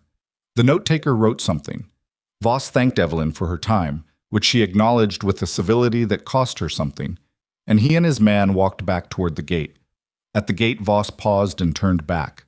"You've built something here," he said to Evelyn, and his voice had shifted slightly, something less performed about it. "In a short time." "Yes," Evelyn said. "It would be a shame if it didn't continue." The sentence sat in the air between them, with its true meaning showing through, the way a threat sounds when it's dressed in a reasonable tone. Evelyn looked at him steadily. "Nothing I've built is going to stop continuing," she said. Voss studied her for another moment, then nodded and left. Colt and Evelyn stood at the gate and watched him go. When he was far enough down the road, Hector appeared from the direction of the barn. He'd been listening, or close enough. "He'll report that the operation is further along than expected," Hector said. "That's going to accelerate their decision." "I know," Evelyn said. "They'll move before spring if they can," Colt said. "We gave him less room than he expected, which means whatever they do next will be bigger than what they've done so far." Evelyn looked at him. He looked back at her. "Then we finished the barn," she said, "before they move." "We finished the barn," he agreed. She turned back toward the property, toward the sound of hammers and the smell of cut timber, and the organized, productive noise of something being built under difficult circumstances by people who hadn't given up yet. Colt watched her go for a moment, and in that moment he thought about what Raines had said about genuine arrangements, and what he'd said back without hesitation, and what she'd said in return, that it wasn't a no. It wasn't a no. He followed her back into the yard. The legal notice arrived on a Friday morning, delivered not by the county sheriff, but by a private courier from Cheyenne, which told Colt everything he needed to know about how Carlisle and Voss regarded the local legal system, as a convenience to be bypassed when inconvenient. Evelyn brought it to Mercer Ranch herself, riding fast enough that her horse was blowing when she came through the gate. Colt was in the near paddock checking a fence brace when he saw her come in, and the way she was sitting the horse, upright, controlled, the particular rigidity of someone managing something that wanted to come apart, told him before she said a word that it was bad. She handed him the document without dismounting. He read it standing in the paddock with the cold coming off the mountains and his breath making small clouds in the air. The notice was formal and dense with legal language, but the substance was simple enough. Carlyle and Voss had exercised the acceleration clause. Their independent valuation, conducted by Gerald Voss, which was its own problem, had found Red Hollow Ranch to show signs of material deterioration, including structural deficiencies in the primary barn, evidence of water management failures, and insufficient operational development for a property of its stated purpose. On the basis of this finding, the full balance of the loan, $41,000, was declared immediately due. Evelyn had 60 days to pay it. Nobody had $41,000 sitting available in 60 days. That was the point. They moved faster than Raines expected, Colt said. Voss filed the valuation report 2 days after he left, Evelyn said. Her voice was level, but there was an edge under the level, something that wasn't quite controlled. 2 days. He must have written it on the stage back to Cheyenne. He came here knowing what he was going to find, Colt said. Yes. Colt looked at the notice again. The valuation cited the barn's cistered rafters as a structural deficiency, which was either deliberate ignorance or deliberate dishonesty. Sistering was a legitimate and sound repair technique, and any qualified builder would know that.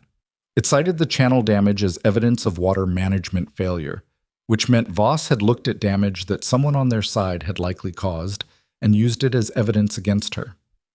Raines, Colt said. I already sent a telegram. He's coming to Silver Ridge Monday. Evelyn finally dismounted, not because she'd decided to, but because the horse needed it, and stood with her hand on the mare's neck. He thinks we can file for an injunction to prevent the default from being exercised while the valuation is contested. How long does that buy us? Weeks. Maybe 2 months. She looked at him. Colt, I don't have $41,000. The company doesn't have $41,000 in accessible assets. That's the whole problem. If I could liquidate enough to cover it, I'd have done it before my father signed this loan. Then we don't pay it, Colt said. We fight the valuation. And when we lose? We don't plan to lose. Colt. She said his name with the weight she gave it when she needed him to be realistic rather than resolute. If we lose the injunction, or if Carlyle decides to move faster than the court can respond, they can force the default, which attaches to all the company's assets, which means every worker, every family depending on those workers. I know what it means. I need you to know that I came here understanding this was a possibility, she said, that I might fail, that I might lose everything. Her voice was steady and clear, and it cost her something to make it that way. I need you to know that I didn't drag you into this thinking it was a sure thing. You didn't drag me into anything, Colt said. I walked in on my own. Colt, Evelyn. He held her gaze. Stop apologizing for something that isn't done yet. She looked at him for a long moment. The mare shifted between them, blowing warm air into the cold. Roy's going to have opinions, she said finally, the faintest suggestion of something lighter underneath the weight of it. Roy's been having opinions since Sunday, Colt said. Come inside. We'll start with what Raines needs before Monday. Roy's opinions, as it turned out, were more useful than either of them had anticipated. He sat at the kitchen table that evening with the legal notice, the loan documents, and a cup of coffee that he actually remembered to drink this time, and read through everything with the slow, methodical attention he gave to things that mattered. When he was done, he set the papers down and looked at Evelyn. My brother, Colt's father, had a dispute with a creditor in '71, Roy said. Different situation, but similar structure. Man tried to claim the property was worth less than the loan value so he could call the note early. He tapped the acceleration clause. The thing that beat him was a third-party valuation, not the borrower's assessment, not the lender's, an independent one from someone the court respected. Raines mentioned something like that, Evelyn said, but finding someone the court would accept as neutral. There's a man named Caleb Dodd, Roy said, agricultural assessor out of Denver. He's evaluated properties in 4 territories and he's testified in land disputes twice, once in Colorado, once in Montana. Both times the court accepted his valuation as authoritative. Roy looked at Colt. You remember I mentioned him when we had the irrigation dispute with the Fenwick property 3 years ago. You said he was expensive, Colt said. He is, Roy agreed, but he's also clean. Nobody owns him. He looked back at Evelyn. If you can get Dodd to assess Red Hollow and his numbers say the property is in active productive development, which it is, that directly contradicts Voss's valuation. Rains can use that in the injunction filing. Evelyn was writing. How do I reach him?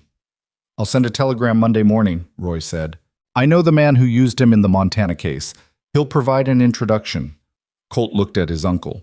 Roy was not a man who inserted himself into other people's problems as a general rule. He was a man who waited to be asked and then helped efficiently. The fact that he had information about a Denver assessor and a contact in Montana available on a Friday evening for a problem that had arrived that morning said something about how much attention Roy had been paying and how long he'd been paying it. Roy met his eyes, and the expression on Roy's face said plainly, "Don't make a thing of it." Colt looked away. There's something else, Evelyn said. She closed her notepad. The spy. The person inside the operation reporting to Voss. She looked at Colt. Voss's valuation is too specific. The barn rafters. He described them as a deficiency and used the specific term for the sistering technique. That's not something a man walking through a barn in an afternoon picks up on his own. Someone told him, Colt said. Someone with enough knowledge of construction to know the term and explain its significance. She paused. Duff Alcott. The name sat in the room. Duff Alcott was the carpenter, the one who'd been on the roof with Evelyn the morning the lumber arrived, the one who'd recommended the sistering approach and would know exactly how to describe it to someone asking questions. You're sure? Colt asked. No, Evelyn said. I'm not sure, but he's the only person on the site with that specific knowledge, and he's the only one who was present for every major construction decision from the first week. She looked at her hands. I don't want to be wrong about this. How do we find out? We give him information, she said slowly. Something specific that only he would have. Something about a planned change to the east stalls. Something with a date and a detail. And then we see if that specific detail shows up somewhere it shouldn't, Roy said from behind his coffee. That's a patient approach. I don't have time for a patient approach, Evelyn said. But I don't have evidence yet, and accusing the wrong man would be worse than saying nothing. She looked at Colt. Can you be at the site Tuesday? If Duff says anything, reacts to anything, I'll be there, Colt said. Rains arrived Monday on the noon stage, looked at the legal notice for approximately 4 minutes, and said what Colt had expected him to say, which was that the valuation was aggressive and the timeline was designed to be impossible, and the best available response was an immediate filing for a temporary restraining order while they built the case to challenge the underlying valuation. He also said something Colt hadn't expected. The loan attorney, Rains said, spreading papers across the hotel table where they'd convened. The one who died 8 months ago. His name was Philip Morse. Yes, Evelyn said. Philip Morse's former clerk has been in contact with my office, Rains said. He said it without drama, in the same flat factual tone he used for everything, which made it land harder than if he'd announced it.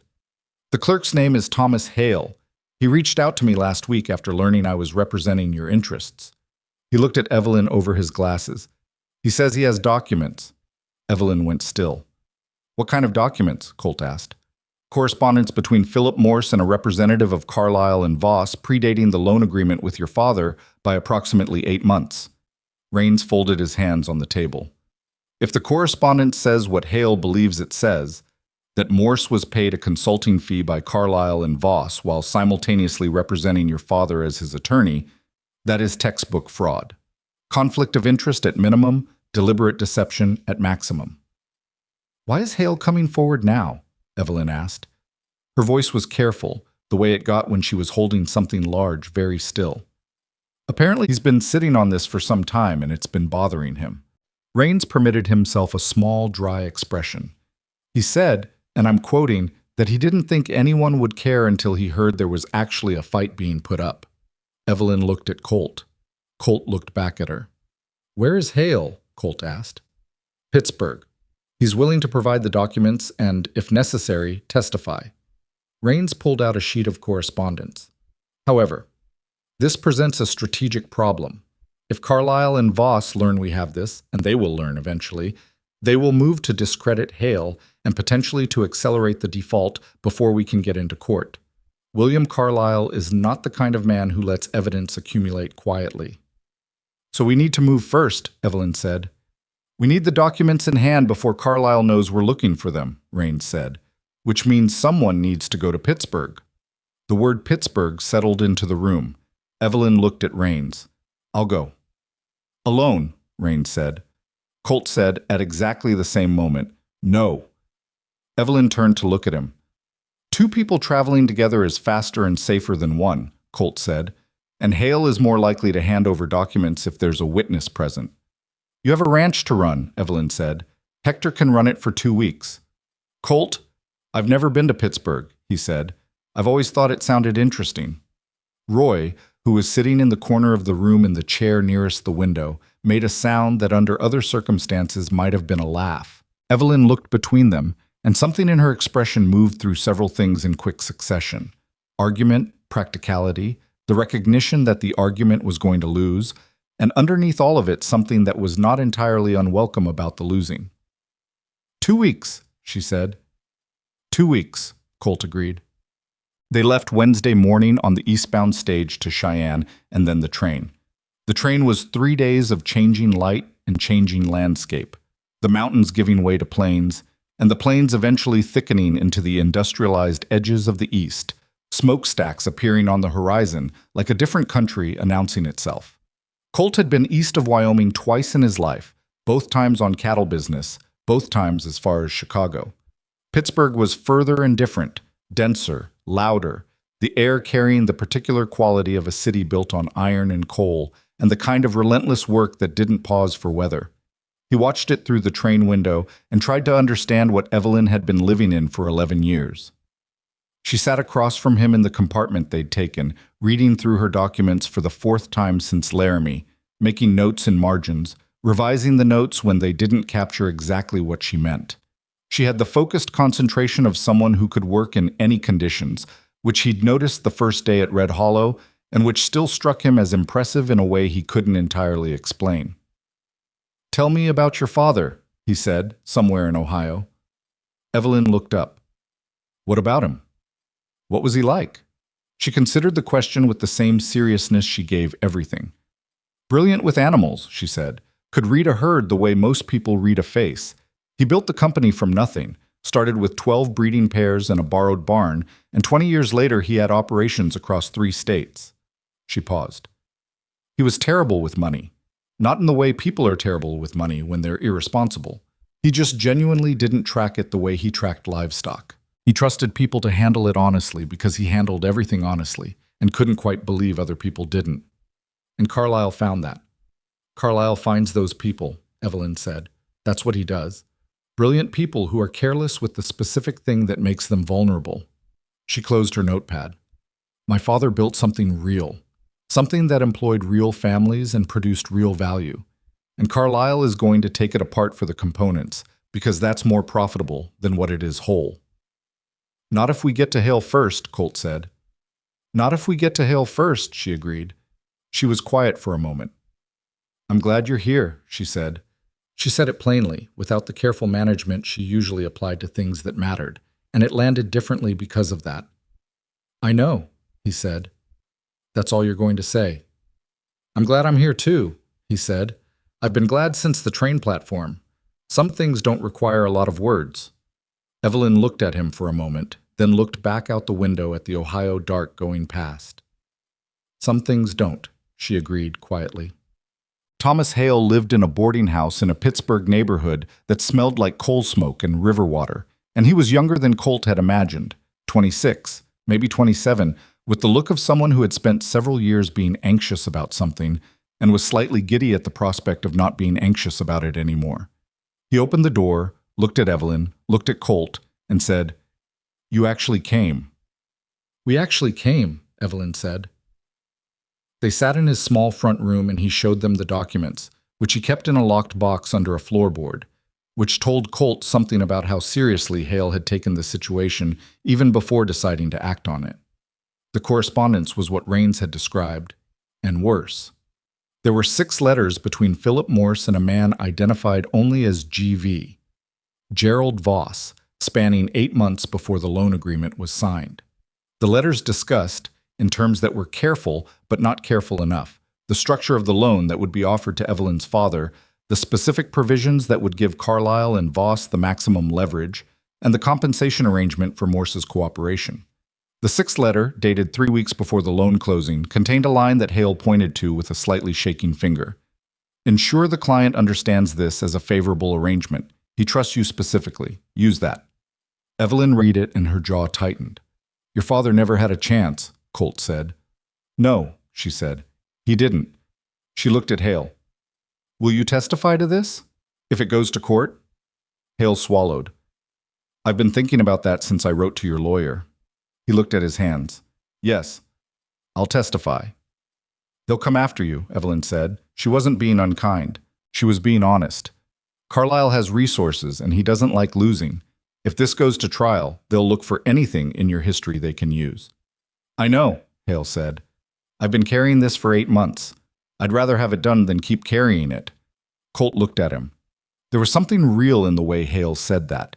Something that had nothing to do with strategy or calculation, that was just a young man who'd seen something wrong done and hadn't been able to make himself forget it. We'll make copies of these tonight, Colt said. Multiple sets. One stays with you, one goes to Raines, one stays with Ms. Hart. He looked at Hale. Is there a trusted person you can leave a set with? Someone outside Pittsburgh? Hale thought. My sister's in Cincinnati. Send her a set tomorrow morning, Colt said. Before we leave. They had 1 day in Pittsburgh before the return train, which Raines had said was the minimum safe window before Carlyle's network noticed they were there. Colt spent part of that day doing something he hadn't mentioned to Evelyn. He went to the offices of Carlyle and Voss, not to meet with anyone, not to threaten or negotiate.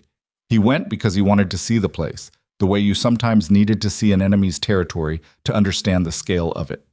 The offices were on the 4th floor of a building near the financial district, with brass fittings on the door and a reception area designed to communicate permanence and weight.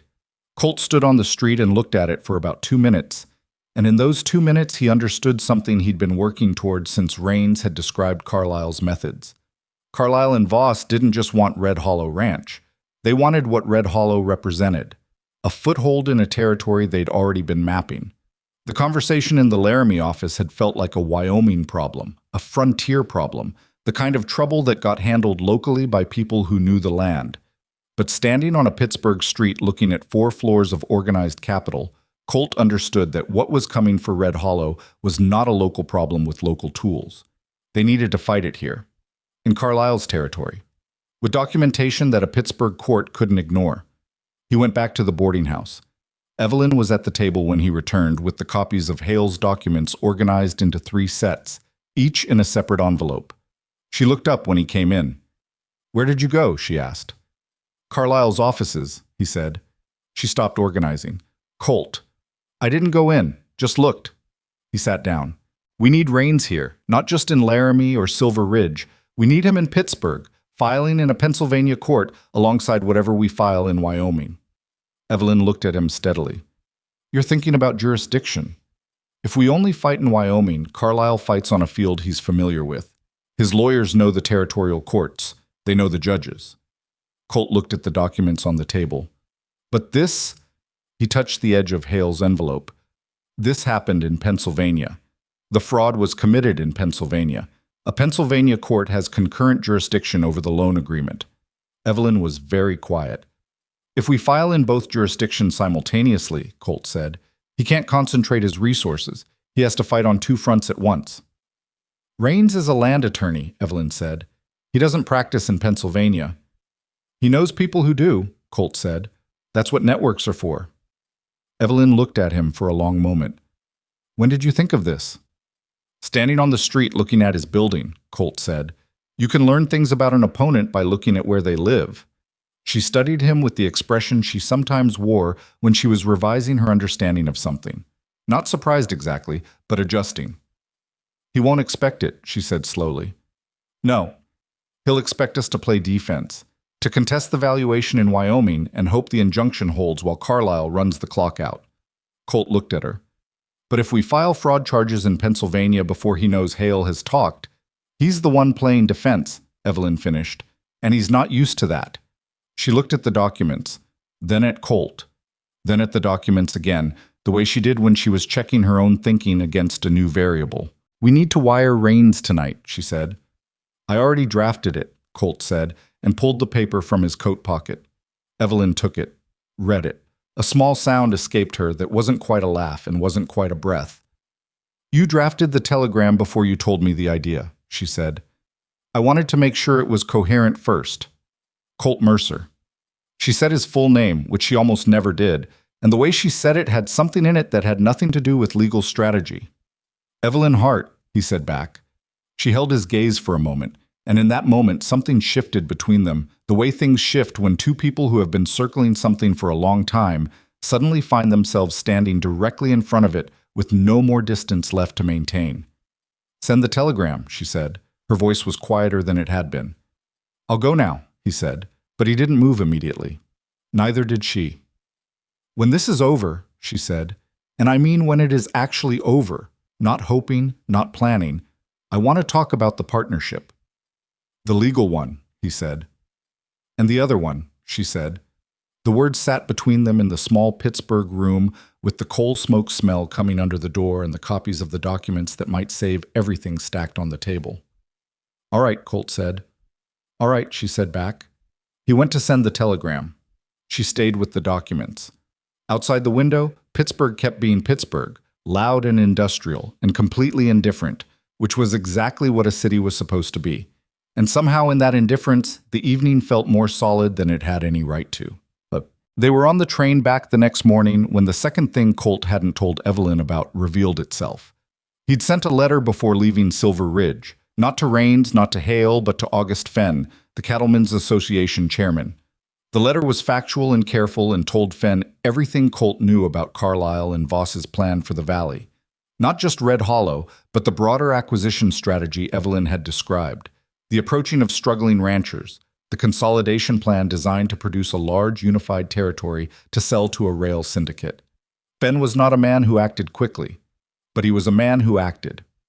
When the train stopped in Chicago and Colt checked at the telegraph office, there was a message waiting. He read it on the platform. Then he found Evelyn, who was buying coffee at the station counter, and handed her the telegram. She read it. August Fenn had called an emergency session of the Cattlemen's Association. He had invited specifically Harlan Greer. He had presented the information Colt had provided and offered to make available the documentation supporting it. And Harlan Greer, confronted with evidence that the Eastern Syndicate he might have been inclined to find useful was actually planning to absorb his own operation along with everyone else's, had said, according to Fenn's telegram, in language Fenn had chosen to clean up only slightly, that he would be willing to hear what options existed. Harlan Greer, willing to hear options. Evelyn looked up from the telegram. "You wrote to Fenn," she said, "before we left." "You didn't tell me." "I wasn't sure Fenn would act in time to matter," Colt said. "I didn't want to give you something else to manage if it didn't work." She held the telegram for a moment longer, looking at it. "Harlan," she said, "he's been afraid of Eastern money taking over the valley since before you arrived," Colt said. "He was directing that fear at you because you were the visible Eastern interest. But Carlisle and Voss were always the real threat." He paused. "Harlan's 22 years in this valley. He's not going to let a Pittsburgh firm absorb it without a fight." "And with Harlan not fighting us," Evelyn said slowly, "the supply refusals go away. The worker pressure goes away. The local interference goes away," Colt agreed. "Which means by the time we get back to Silver Ridge, your biggest obstacle in the valley may be considerably smaller than when we left." Evelyn looked at him. "You planned this before we left," she said. "I thought about it before we left," he said. "Plans and thoughts aren't the same thing." "Colt." She said his name in the way she had in the Pittsburgh room. His full name without his last name, which somehow carried more weight than either alone. "Stop being modest about what you just did." "I wrote a letter," he said. "You wrote a letter that may have just turned Harlan Greer from an obstacle into an ally." She folded the telegram. "That's not nothing." "No," he said. "It's not nothing." He picked up his coffee from where she'd set it on the counter for him. "But it's not enough on its own. We still need the injunction. We still need Rains filing in Pennsylvania. We still need the valuation contested and Hale's documents in front of a judge." "I know," she said. "We'll do all of that." She tucked the telegram into her coat. But right now I want to drink this coffee before the train leaves and not think about legal strategy for 11 minutes. Colt looked at her. 11 specifically? The train leaves in 12, she said. I need a minute to get back to my seat. He looked at her for another moment, and the thing that happened in his chest when she said things like that had gotten too familiar to pretend it was something other than what it was.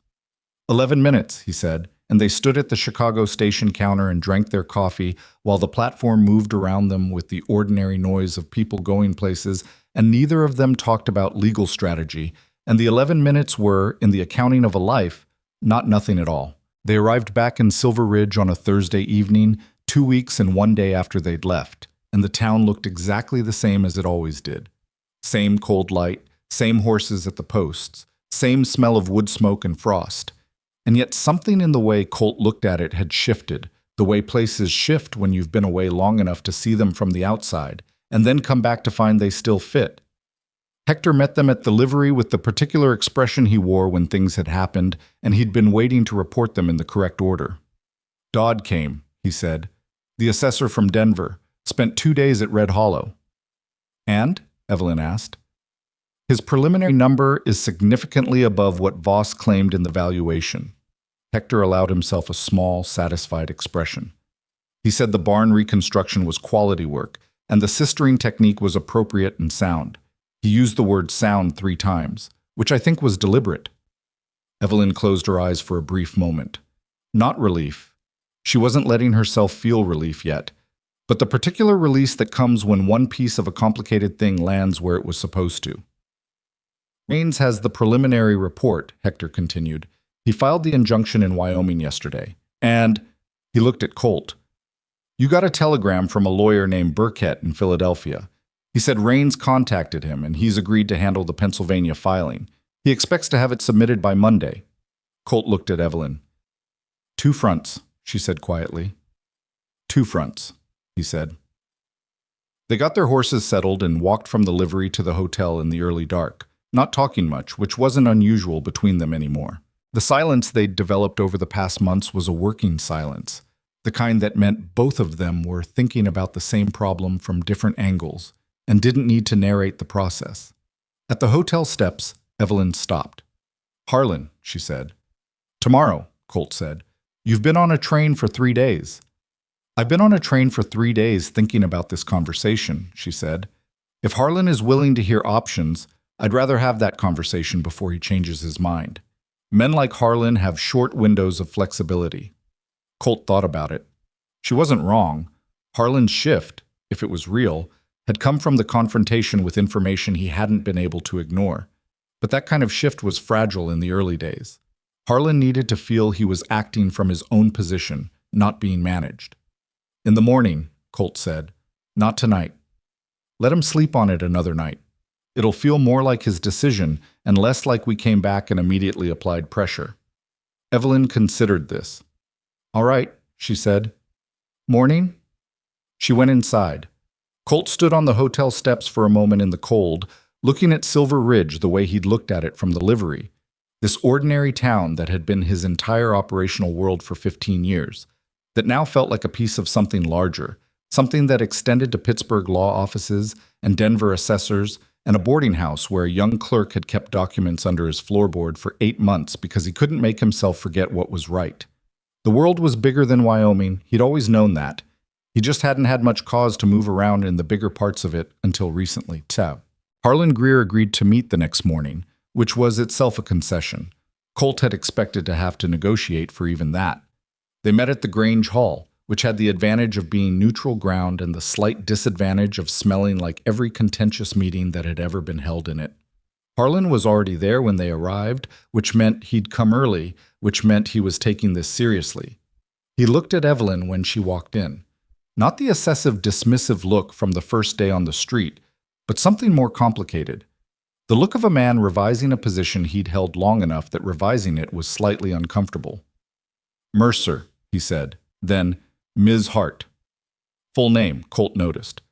Mr. Greer, Evelyn said. They sat.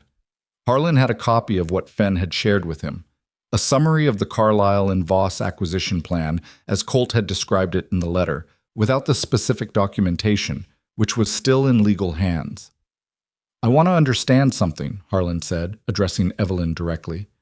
Were you aware of this plan when you came here? I was aware that Carlyle and Voss wanted Red Hollow to fail, Evelyn said. I knew the loan was structured against me. I didn't know the full scope of their Valley acquisition plan until I was already here and started piecing it together. She held his gaze.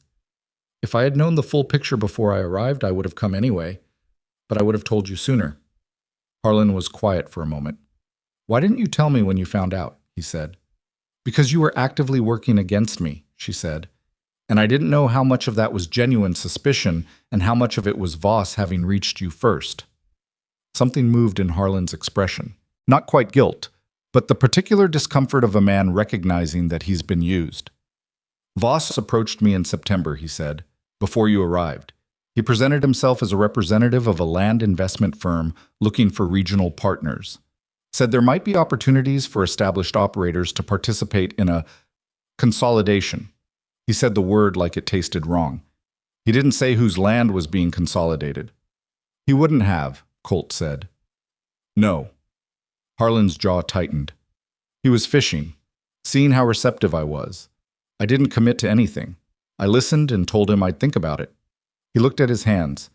I should have looked harder at who he was. He's good at what he does, Evelyn said. Not excusing it, just factual. The plan they have, Harlan said. The full plan. Fenn showed me your letter, Mercer. A rail syndicate acquisition. How solid is that intelligence? Solid enough that their Pittsburgh office has already had preliminary conversations with 2 rail development companies, Colt said. Raines confirmed it through a contact in Pennsylvania. Harlan sat back and looked at the ceiling for a moment. It was the look of a man doing arithmetic that was coming out the way he'd feared it would. They'd break up everything, he said. Everything my family built here. Cut it up into parcels for rail development or turn it into one of those factory operations where nobody owns anything and everybody's on wages. Yes, Evelyn said, and Red Hollow is the first piece. The key piece, she said. The loan against my company is the legal mechanism they need to justify the initial acquisition. Once they have the company's assets in default, they have capital and precedent to move on neighboring properties. Harlan looked at her. What do you need from me? Evelyn didn't hesitate. Stop the supply interference. Whatever contacts you have with Emmett Cross and the other merchants, tell them the situation has changed. I need to be able to buy materials locally, at fair prices, like any other operation in this valley. Done, Harlan said. The worker pressure needs to stop too. Your people talking to my hands about uncertain futures. Harlan's expression shifted slightly. I'll have a word. I also need the grazing route arrangements formalized, Evelyn said. In writing, fair terms for all parties. I'm not trying to take anything. I want a documented agreement that protects your access and makes clear what's mine. Harlan looked at her for a moment. You've been wanting that from the beginning. From before I arrived, she said. Documented arrangements protect everyone, including you. I'll have my man draw up a proposal, Harlan said. You can negotiate from there. Evelyn nodded. There's one more thing, she said. The legal case. We have documentation of fraud in the loan agreement, evidence that the attorney who drafted it was paid by Carlyle and Voss while representing my father. That case is being filed in Pennsylvania. She paused. If other ranchers in this valley were approached by Voss, even informally, even just conversations, that's additional evidence of the broader acquisition plan. It would strengthen the case. Harlan looked at Colt. Sworn statements? If you're willing, Colt said. You and anyone else Voss contacted. Harlan sat with that for a moment. 22 years. His grandfather's land. The particular thing that men who have built something from the ground are capable of when they understand it is genuinely threatened. I'll talk to the other operators, he said. The ones Voss approached. Can't guarantee they'll all sign something, but I can ask. That's all I'm asking, Evelyn said. Harlan stood, and for the first time since Evelyn had arrived in Silver Ridge, he offered her his hand. She shook it. It wasn't warmth. It wasn't friendship. It was something more useful than either of those things. Two people who'd been on opposite sides of a wall recognizing that the wall was the wrong structure for the situation. Colt walked out of the Grange Hall into the cold morning and felt something settle that had been in motion since October. The injunction was granted in Wyoming on a Tuesday, 14 days after Raines filed it, which was fast enough that Colt suspected the judge had been waiting for exactly this kind of case, a territorial land dispute with documented evidence of bad faith creditor conduct. The order prevented Carlyle and Voss from exercising the default provisions while the valuation challenge was adjudicated. In Pennsylvania, Burkett filed the fraud case on Monday as promised. The specific charge was attorney misconduct and breach of fiduciary duty. Philip Morse had represented both sides of the same transaction without disclosure, which was a violation clear enough that even the most favorable reading of the law couldn't obscure it. What neither Raines nor Burkett had expected was how fast Carlyle moved once he understood what was in front of him. The news came through a telegram to Raines that Raines brought to Red Hollow on a Wednesday afternoon, where Evelyn was in the barn overseeing the installation of the last of the breeding stalls, and Colt was on the roof doing a final check of the winter weatherproofing. "William Carlyle has retained 3 law firms," Raines said, looking up at Colt on the roof. Colt came down. 3. 1 in Pennsylvania, 1 in Wyoming Territory, 1 in Washington. Raines had the expression of a man who found this interesting rather than alarming, which was either professional composure or genuine fascination. He's moving to consolidate the cases into a single federal jurisdiction. Evelyn came out of the barn. "Can he do that?"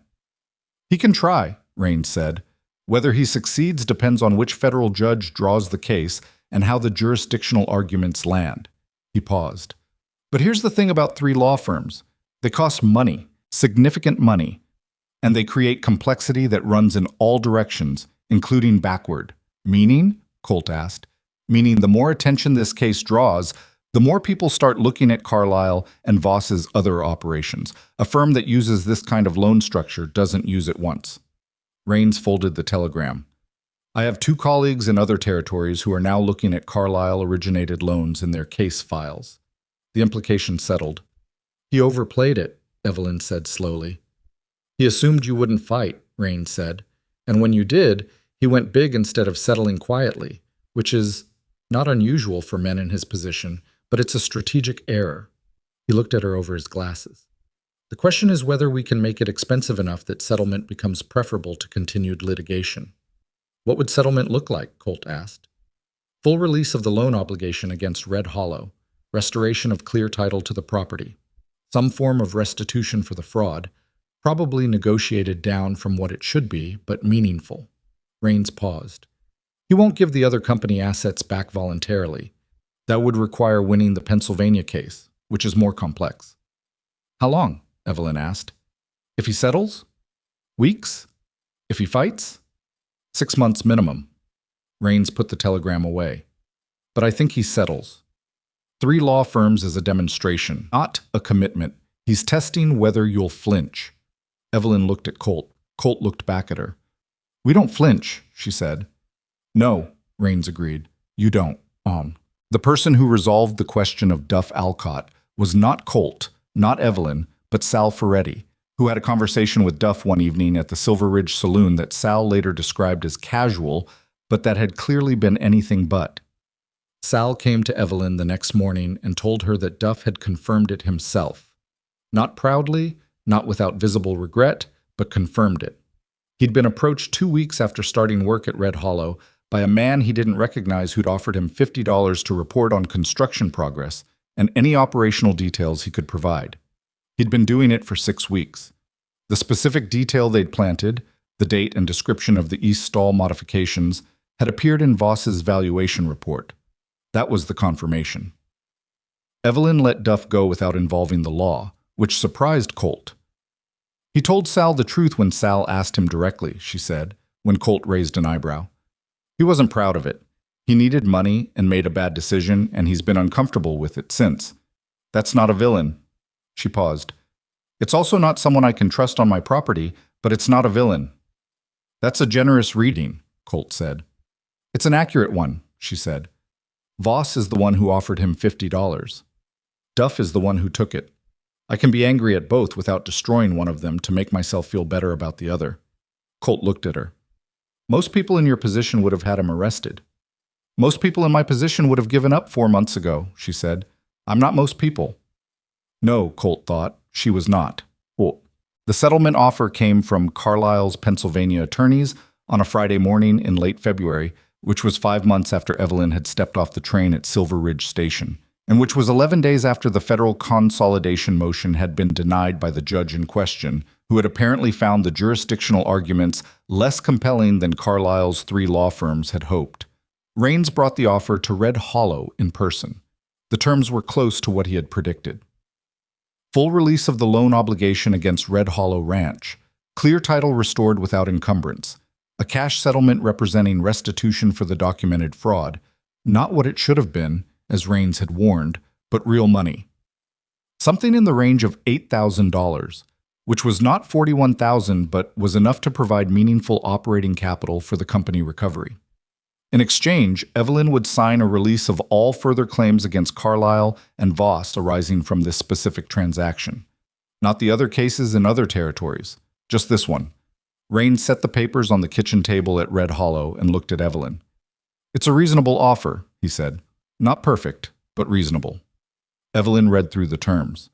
Colt sat across from her reading his own copy. Roy was in his usual corner, which he'd taken to occupying at Red Hollow's kitchen with the same comfortable authority he used at Mercer Ranches, which said something about how much had changed in 5 months. "The other territories," Evelyn said. "The other cases your colleagues found." "Those proceed independently," Raines said. "Your release covers only your claims. Other plaintiffs are not affected." "Carlisle wanted this release to include any testimony I might provide in other cases," Evelyn said. She'd found the buried clause on page 3. "This language here," Raines nodded. "I flagged that. It's a standard attempt. We would insist that clause be struck before signing." "And he'll agree to strike it?" "He doesn't want to go to trial," Raines said. "The Pennsylvania fraud charge has generated attention he didn't anticipate. Striking one clause is preferable to a public proceeding." Evelyn set the papers down and looked at the table for a moment. Colt watched her think. He'd gotten reasonably good at reading the quality of her silences. This one wasn't the calculating silence of someone working through options. It was the quieter kind. The kind that comes after a long fight when you can see the end of it from where you're standing, and the end is not everything you wanted, but it's real, and you need a moment to let real be enough. "Strike the testimony clause," she said. "Accept the rest." "I'll notify Burkett," Raines said. "And the company assets?" Colt asked. "The other properties outside Wyoming?" "Clear," Raines said. "The default was contingent on Red Hollow. With Red Hollow's loan release, the default mechanism doesn't activate. The other assets are secure." He paused. "The company still has debts, of course, but they're ordinary commercial debts without the predatory acceleration provisions. Manageable." Evelyn nodded. Something in her face was very still and very present simultaneously. 60-something workers, Colt said quietly. "Still employed," Raines said. Roy said, from the corner, "Good." Just that. One word. But he said it with the particular weight of a man who had been sitting in that corner for 4 months, caring about the outcome more than he'd ever admitted. The settlement was signed on the 1st of March. The breeding operation at Red Hollow was fully operational by the 15th, 12 stalls, winter stock properly housed and managed. The first documentation of the breeding program's outcomes, already generating interest from 2 neighboring ranchers who'd been watching the whole enterprise with the cautious attention of people who wanted to be skeptical but kept noticing it working. Pete Dalton stopped by in mid-March, hat in hand in the metaphorical sense, asking about the breeding program with the slightly uncomfortable energy of a man who had been publicly doubtful and was now publicly reconsidering. Evelyn walked him through the stalls with the same methodical patience she gave everyone, answered his questions straight, and quoted him a fair price. He shook her hand before he left. Emmett Cross restocked her orders without incident. The supply chain that had been choked in October moved freely in March, which was, Evelyn reflected, what a fair environment felt like. Not special, not remarkable, just normal. The absence of interference felt almost strange at first. She kept waiting for the next problem, the next cut fence or broken channel or intimidated worker. It didn't come. Voss did not return to Wyoming. His name appeared once more in a letter Raines received from a colleague in Colorado about a different case, and then went quiet in the way that names go quiet when the people attached to them have moved on to something less likely to result in legal consequences. William Carlisle was harder to track. He didn't vanish. Men with 4 floors of brass fittings don't vanish. But the case his colleagues in other territories were building against him was a different, longer fight, and it was not Evelyn's fight to carry. She had given Burkett her full cooperation when asked for testimony, and what Carlyle did with the consequences of his own choices was his problem to manage. That was a harder thing to let go of than it should have been. Evelyn admitted this to Colt one evening in late March, sitting on the front steps of Red Hollow's main house watching the last light go off the ridge. "He'll face something eventually," Colt said, "or he won't. That's not something you can control." "I know," she said. "It still bothers me." "It should bother you," he said. "If it didn't bother you, you'd be a different kind of person." She looked at him. "The kind who would have given up in October?" "The kind who wouldn't have fought in this first place," he said. She thought about that. "My father trusted people who didn't deserve it," she said. "I've spent a long time being angry at him for that, at how easy he made it for them." She picked at a splinter on the step. "And then I came here and the first person I ran into was you, and you helped me before I'd given you a single reason to, and I had to reconsider the arithmetic." "What arithmetic?" "Whether trust is a flaw or not." She looked at the ridge. "My father's trust got him exploited, but without Sal trusting his instincts enough to tell me about the approach, without Hale trusting that someone would care about the documents, without Fenn trusting your letter enough to act on it." She paused. "Without you trusting—" She stopped. "Go ahead," Colt said. "Without you trusting something you hadn't seen evidence for yet," she said. "A woman you hadn't spoken to in 11 years, getting off a train." He was quiet for a moment. "Trust isn't the flaw," he said. "The flaw is when trust doesn't have any judgment attached to it. Your father trusted without watching. You trust and watch at the same time." He looked at her. "That's different." "I almost didn't trust you," she said. "In the beginning, I kept waiting for the angle." "I know you did." "You knew?" "You watch me the way you watch someone you're not sure of yet," he said. "It was fine. I'd rather be watched honestly than taken for granted." She looked at him for a moment. "The partnership," she said. "The legal one is already filed," he said. "Raines finalized it last week." "I know," she said. "I meant the other one." The air between them had the particular quality of late March in Wyoming. Still cold, but with something underneath the cold that wasn't there in February, something that promised without committing. The ridge had lost most of its snow. The creek was running higher than usual with the melt, which would need monitoring but was not currently a problem. "I've been thinking about what you said in Pittsburgh," Colt said, "about not being able to promise things work out." "I meant it," she said. "I know you meant it." He looked at the ridge. "I'm not asking for a promise. I've never been someone who needed a guarantee before he committed to something. You plan a field not knowing if the season will hold. You build a fence knowing something will eventually test it." He turned to look at her. "You do the work because the work is worth doing. What happens after is what happens after." Evelyn looked at him for a long moment. "Roy is going to say something insufferable when we tell him," she said. "Roy already knows," Colt said. "He's known since October. He told me in January that he was tired of watching me act like I was waiting for permission." "Were you? Waiting for permission?"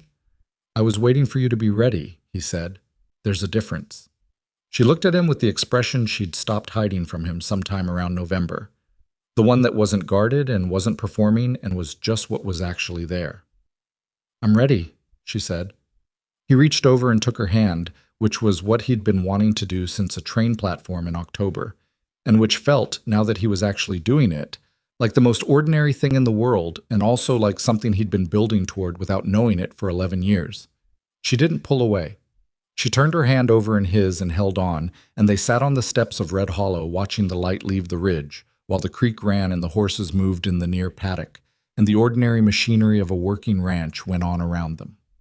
The partnership agreement that Raines filed, the legal one, the one with the combined operating terms and the shared liability structure, and the notation that Mercer Ranch and Red Hollow Ranch were conducting operations as a unified entity for purposes of territorial land law, was a single document, 14 pages, largely incomprehensible to anyone without a legal background. The other partnership was not documented anywhere. It didn't need to be. It existed in the way the two operations had already grown together over the winter, in the shared fence line that Hector and Evelyn's foreman had winterized together, in the supply accounts that ran under both names, in the way Mercer Ranch's established buyer relationships had started flowing toward Red Hollow's breeding stock by February, creating exactly the market synergy that Colt had described to Voss on the day of the valuation, with the quiet satisfaction of a man stating something both true and strategic. By spring, the valley had recalibrated, not dramatically, not with any kind of ceremony or public reconciliation, just the ordinary gradual shift of a community adjusting to new information. The Eastern businesswoman who'd arrived with suspicion attached to her name had stayed, had fought, had proven something about what staying and fighting looked like, and the valley had revised its position accordingly. Harlan Greer remained Harlan Greer. He wasn't warm. He probably never would be. But he was fair, which was more useful than warm. And the grazing route agreement he'd negotiated with Evelyn in February had turned out to be better for both parties than the informal arrangement that had existed under Tanner. He said this to Colt in April with the particular grudging quality of a man who didn't like admitting things but was honest enough to admit them anyway. "She's good at this," Harlan said, watching Evelyn across the yard at a spring range management meeting where she was explaining something about soil regeneration to 3 ranchers who'd started off skeptical and were ending up interested. "Yes," Colt said. "She should have been up front with the association from the start," Harlan said. "She was trying to survive," Colt said. "Those aren't always the same thing as being up front." Harlan chewed on that. "No," he said finally. "I suppose they're not." Curtis Bale stayed on through the spring and proved to be exactly the reliable hand Colt had hoped he was. Not Voss's contact, which Colt had never seriously suspected but had needed to rule out. He had the specific quality that good hands had, the quality of showing up consistently and doing the unglamorous work without requiring it to be noticed. Sal Ferretti was there too, still, and would be for years. He had the quiet satisfaction of a man who had done the right thing at some personal cost, and had come out the other side intact. He didn't make a big thing of it. He just worked. Duff Alcott was not there, but he'd found work at a construction outfit in Laramie, and the few times his name came up, Evelyn said nothing bad about him, which said something about the kind of person she was that Colt had already figured out, but noticed again. In April, a letter came from Thomas Hale in Pittsburgh. He had been contacted by Burkett's office regarding testimony in the broader case against Carlisle and Voss. He had agreed. He said the process had been uncomfortable, and he expected it to get more uncomfortable, but that he was sleeping better than he had in 8 months, which he thought was worth more than comfort. He also said that the other former clients of Philip Morse's firm, who had been contacted, there were 3 of them, in different states, all with similar loan structures, were now represented by attorneys who had been connected through Burkett's network. The cases were moving, slowly, but moving. Evelyn read the letter twice, then passed it to Colt without comment. He read it and said, "He sounds like he's okay."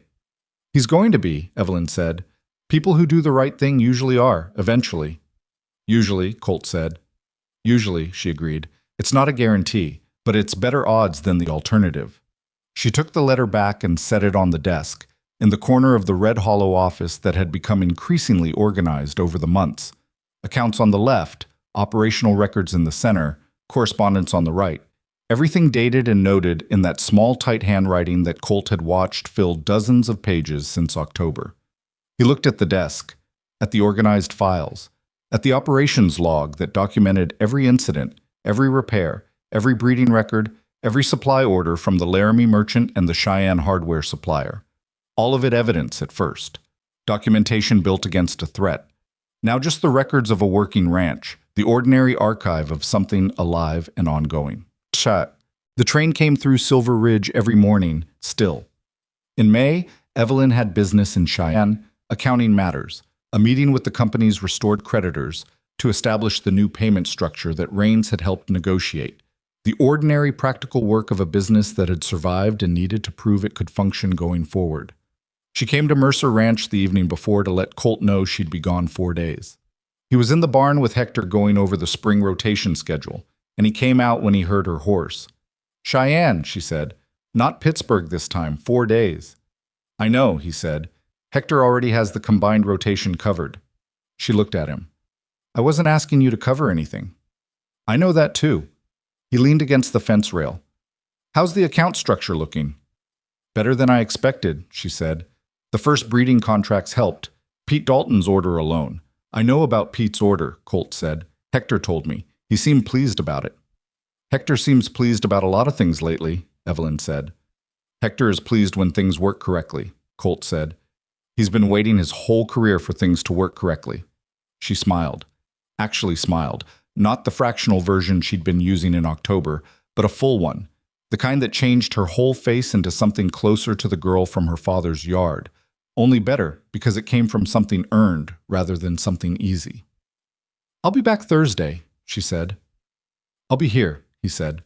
She held his gaze for a moment, and in it was everything the past 7 months had built between them. Not perfect. Not without the rough edges of two people who had needed to learn each other again from scratch, but real. Durable in the way things are durable when they've been tested and held. You always are, she said. There was something in how she said it. Not surprise, not relief, but something quieter and more settled. The recognition of a pattern that had proven itself.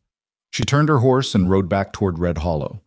Colt watched her go until the trail bent and took her out of sight, which was his habit, and which he suspected would remain his habit for a long time. Behind him, Hector said from inside the barn, without looking up from the schedule, Thursday is going to come pretty fast. Mind your rotation schedule, Colt said. Yes, sir, Hector said, and the sound of his pencil on paper continued undisturbed.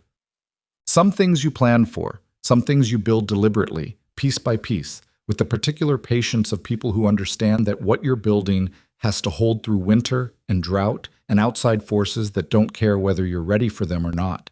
And some things simply become true over time, without announcement. The creek finding its course, the field coming back after a hard season, two people standing in the same place long enough that the place starts to belong to both of them.